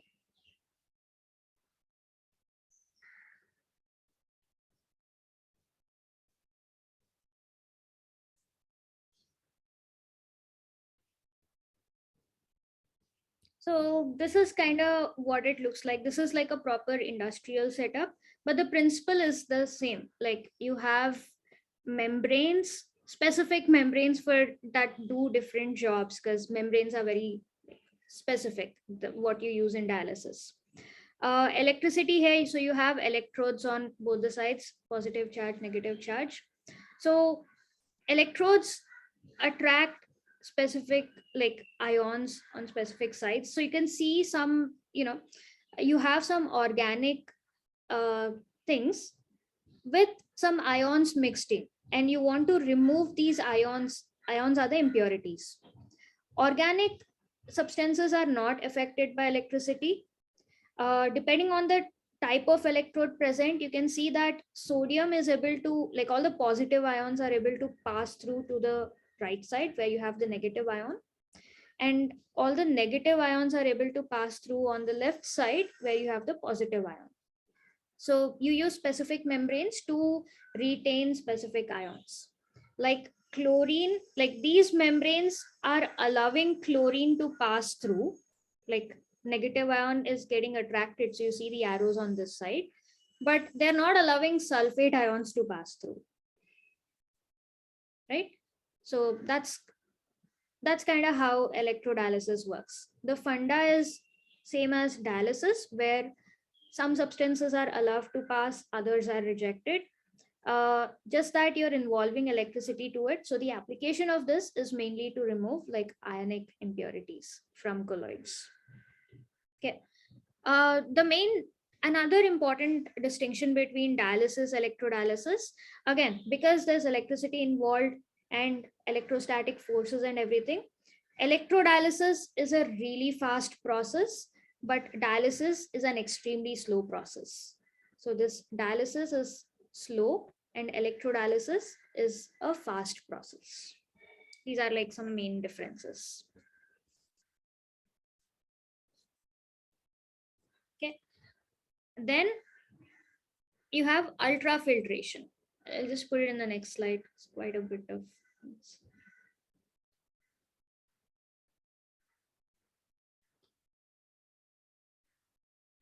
You guys have heard of filtration.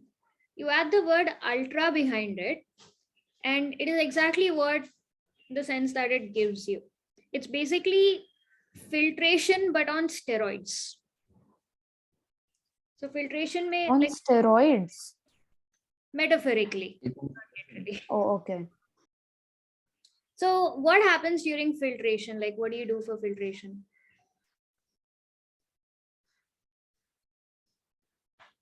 Ma'am, are you talking about the normal physical process of it or like the Filtration. chemical process? This what Stuff gets filtered.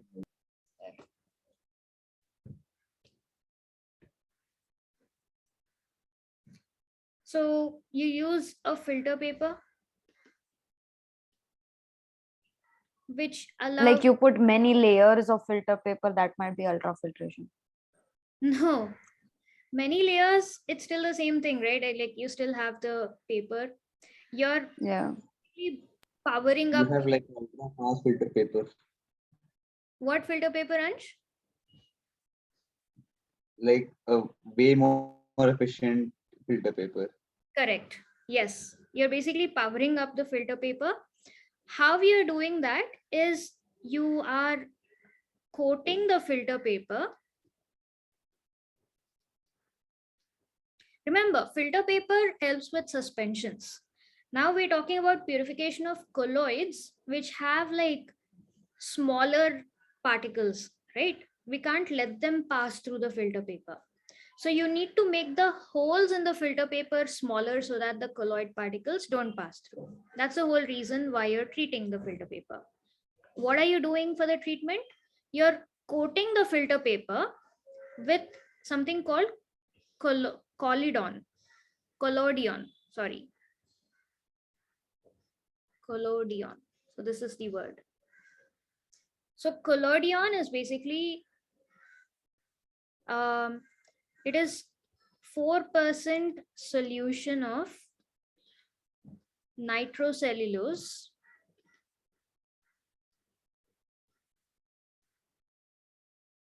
so solution bolte, so that's in alcohol plus ether mixture. Okay, so this particular solution, nice small short sweet name, collodion. Why? Because this helps in purification of colloids. Okay. So what this does is it basically reduces the size of the pores on the filter paper. So agar tumhara regular filter paper has this size pores, so suspension ke particles it will block out, but water molecules and all it will still like let it pass through.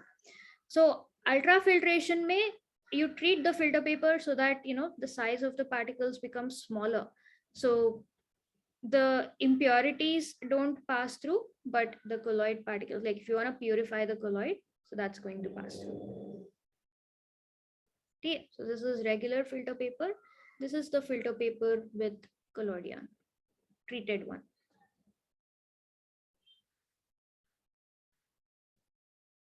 Okay. So compared to dialysis and ultra dialysis, again, if you let nature make it happen, this is like naturally slow. But if you apply some pressure to it, like if you're pushing it from here, either apply pressure or suction from the other end, you can speed up the process.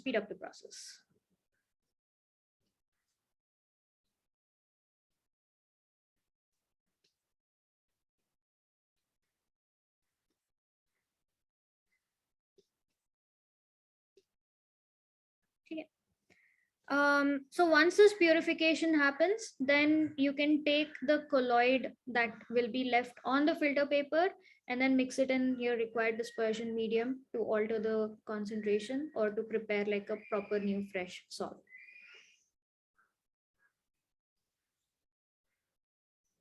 So this is ultrafiltration.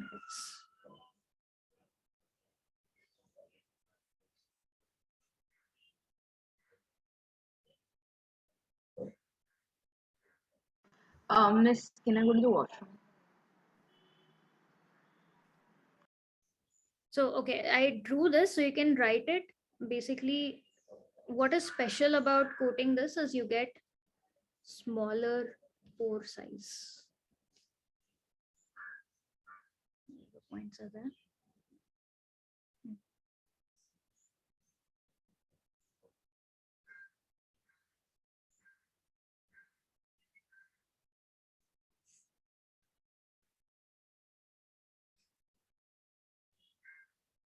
Okay, so these are the methods of purification. These are the three methods you have. Then we'll get on to properties of colloids.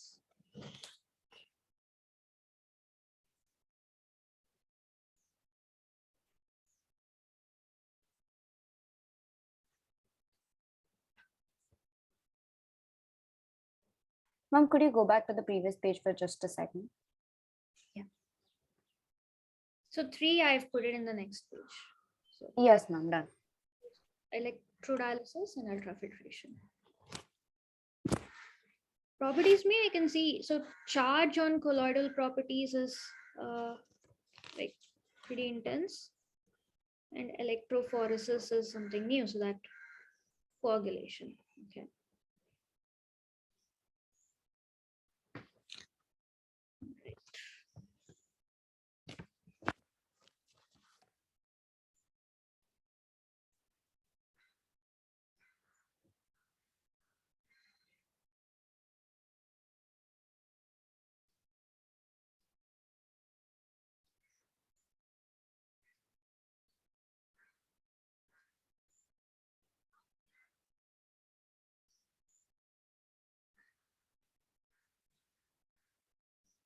Okay, should we start talking about properties?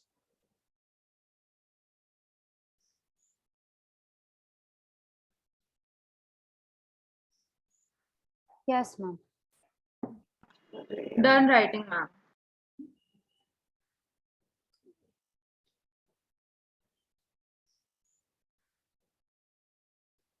So properties, first few are pretty like things that you're already familiar with. So you have colligative properties. Do you remember what are colligative properties? We just did it previous term. So Ma'am, those colligative properties are separate from these, right? it's the same thing. Colligative properties ka matlab colligative.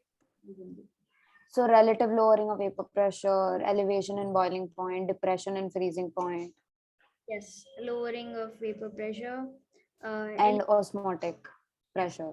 boiling point, Okay. depression and freezing point, and osmotic. Osmotic pressure. So all of these still apply to colloids because all of these depend on the number of particles within the solution or within that particular solvent. So every time you add something to a solvent, it's going to result in change in these properties in this way, which is why, because they're not specific to this process, that process, they solely depend on the number of particles in that liquid. That's why they're called colligative properties. Okay. The major difference is that in the case of true solutions, it's very noticeable. You guys have done that calculation also. In the case of colloids, it is to a smaller extent. It is not as much like the same formulas and the same constants, all of that will not be followed. Okay. The scale is slightly smaller than what you observe in true solution. Qualitatively, you will observe all of this. Yeah. Then you have Tyndall effect. You guys remember what is Tyndall effect? We've seen lots of like photos, videos, we've done some experiments. Yeah. I'm sorry, can you repeat that? What is Tyndall effect? We've been studying this like since childhood. That's the only thing about colloids that always stands out.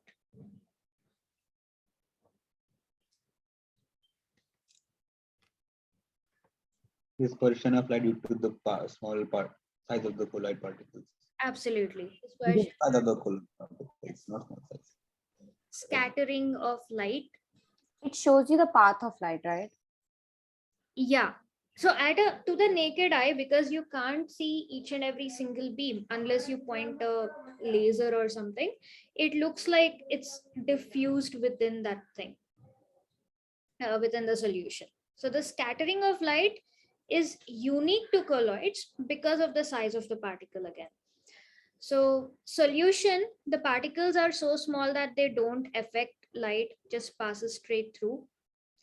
In the case of suspension, the particles are so large that it's opaque. Like if you point light at a suspension, you're gonna look at the shadow on the other side. Like light just doesn't pass through. But colloids, because of the unique medium-sized particles, light comes in.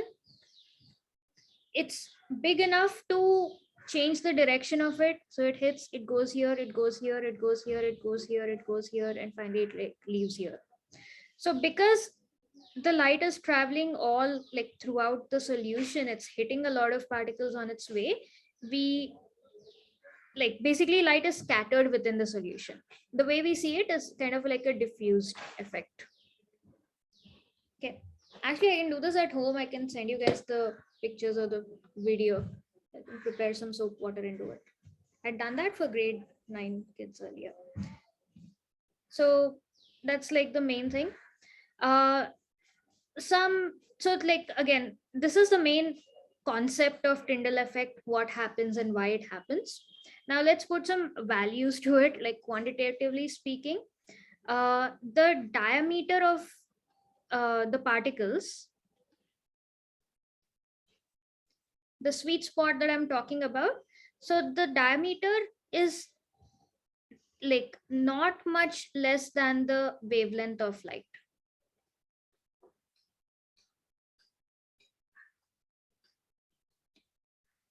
And so the difference between, or what do you call it? So the difference between the viscosity of like dispersed phase dispersion medium is also, there's not a lot of difference, which is like it's like the viscosity is like much higher than what you'd find in a true solution, which basically stops it. Yeah. So because of these two quantitative factors, like Tyndall effect is observed in colloids. So viscosity represented by this thing called sorry, not viscosity, this is refractive index. So the refractive index of dispersed phase and dispersion medium, like the difference between both of them is quite large. Okay, so because of these two factors, Tyndall effect is possible and it's like properly observed in colloids. What else? So like Mitali, you mentioned about observing the path of the particles, right? So to naked eye, you can't really. Yes, ma'am. Yeah, but if you put it under an ultra microscope, then you can like properly see what path it has taken. Yeah. Oh, okay.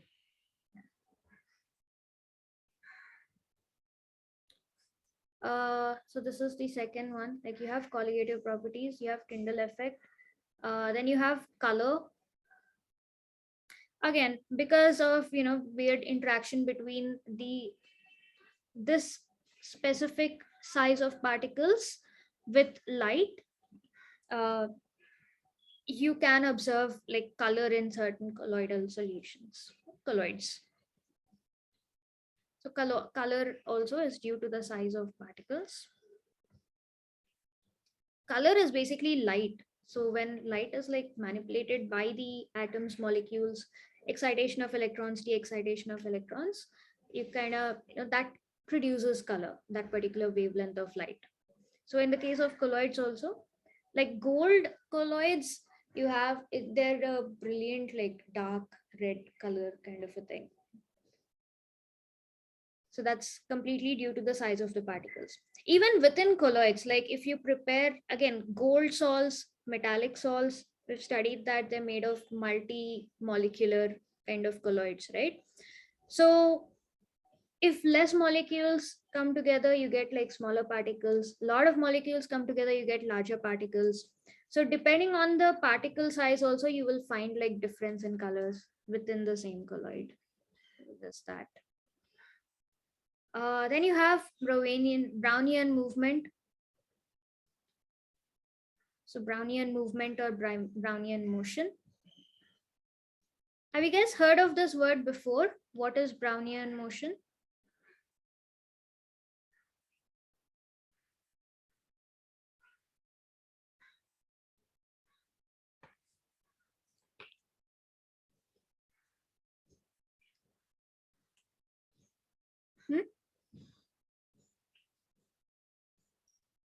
Ma'am, Brownian motion is the random This is that- motion of particles sorry. caused due to the naked particles that you can't see. So it's like you just see the particle that is visible to the naked eye moving in a random motion, but that random motion is actually caused by, for example, air molecules.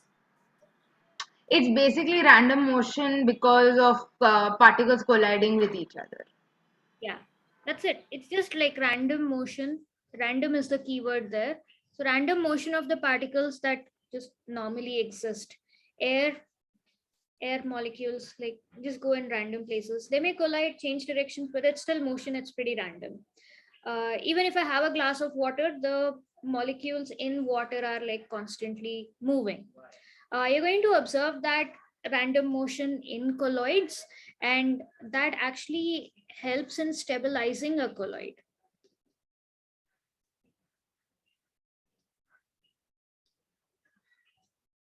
Yeah, stabilizing colloid. So if the particles in a colloid are constantly moving, it's not going to settle down due to gravity. Like suspension may, the particles are large enough that the force of gravity overcomes whatever natural motion they may have. But colloid, the size is still small enough that there's random movement. So if I have like a beaker of dispersion medium and I have like dispersed phase, the particles of dispersed phase keep moving all around, which maintains that, like suspended, dispersed nature of that colloid. So that's kind of how it adds into stabilizing colloids. Okay, so these four are pretty basic properties. Then we get on to some heavyweights.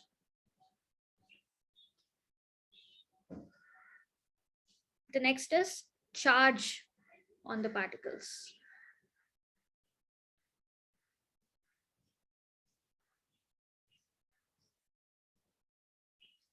Okay. Have you guys noted the previous slide? Yes, ma'am. Yes, ma'am.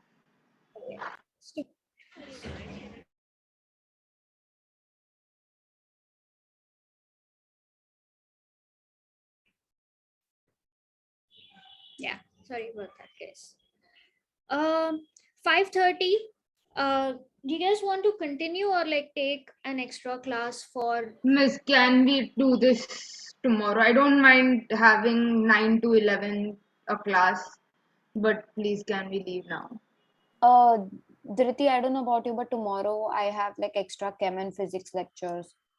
Chem and physics even I have, but chem is from 10:30 to 11:45, no? So we can have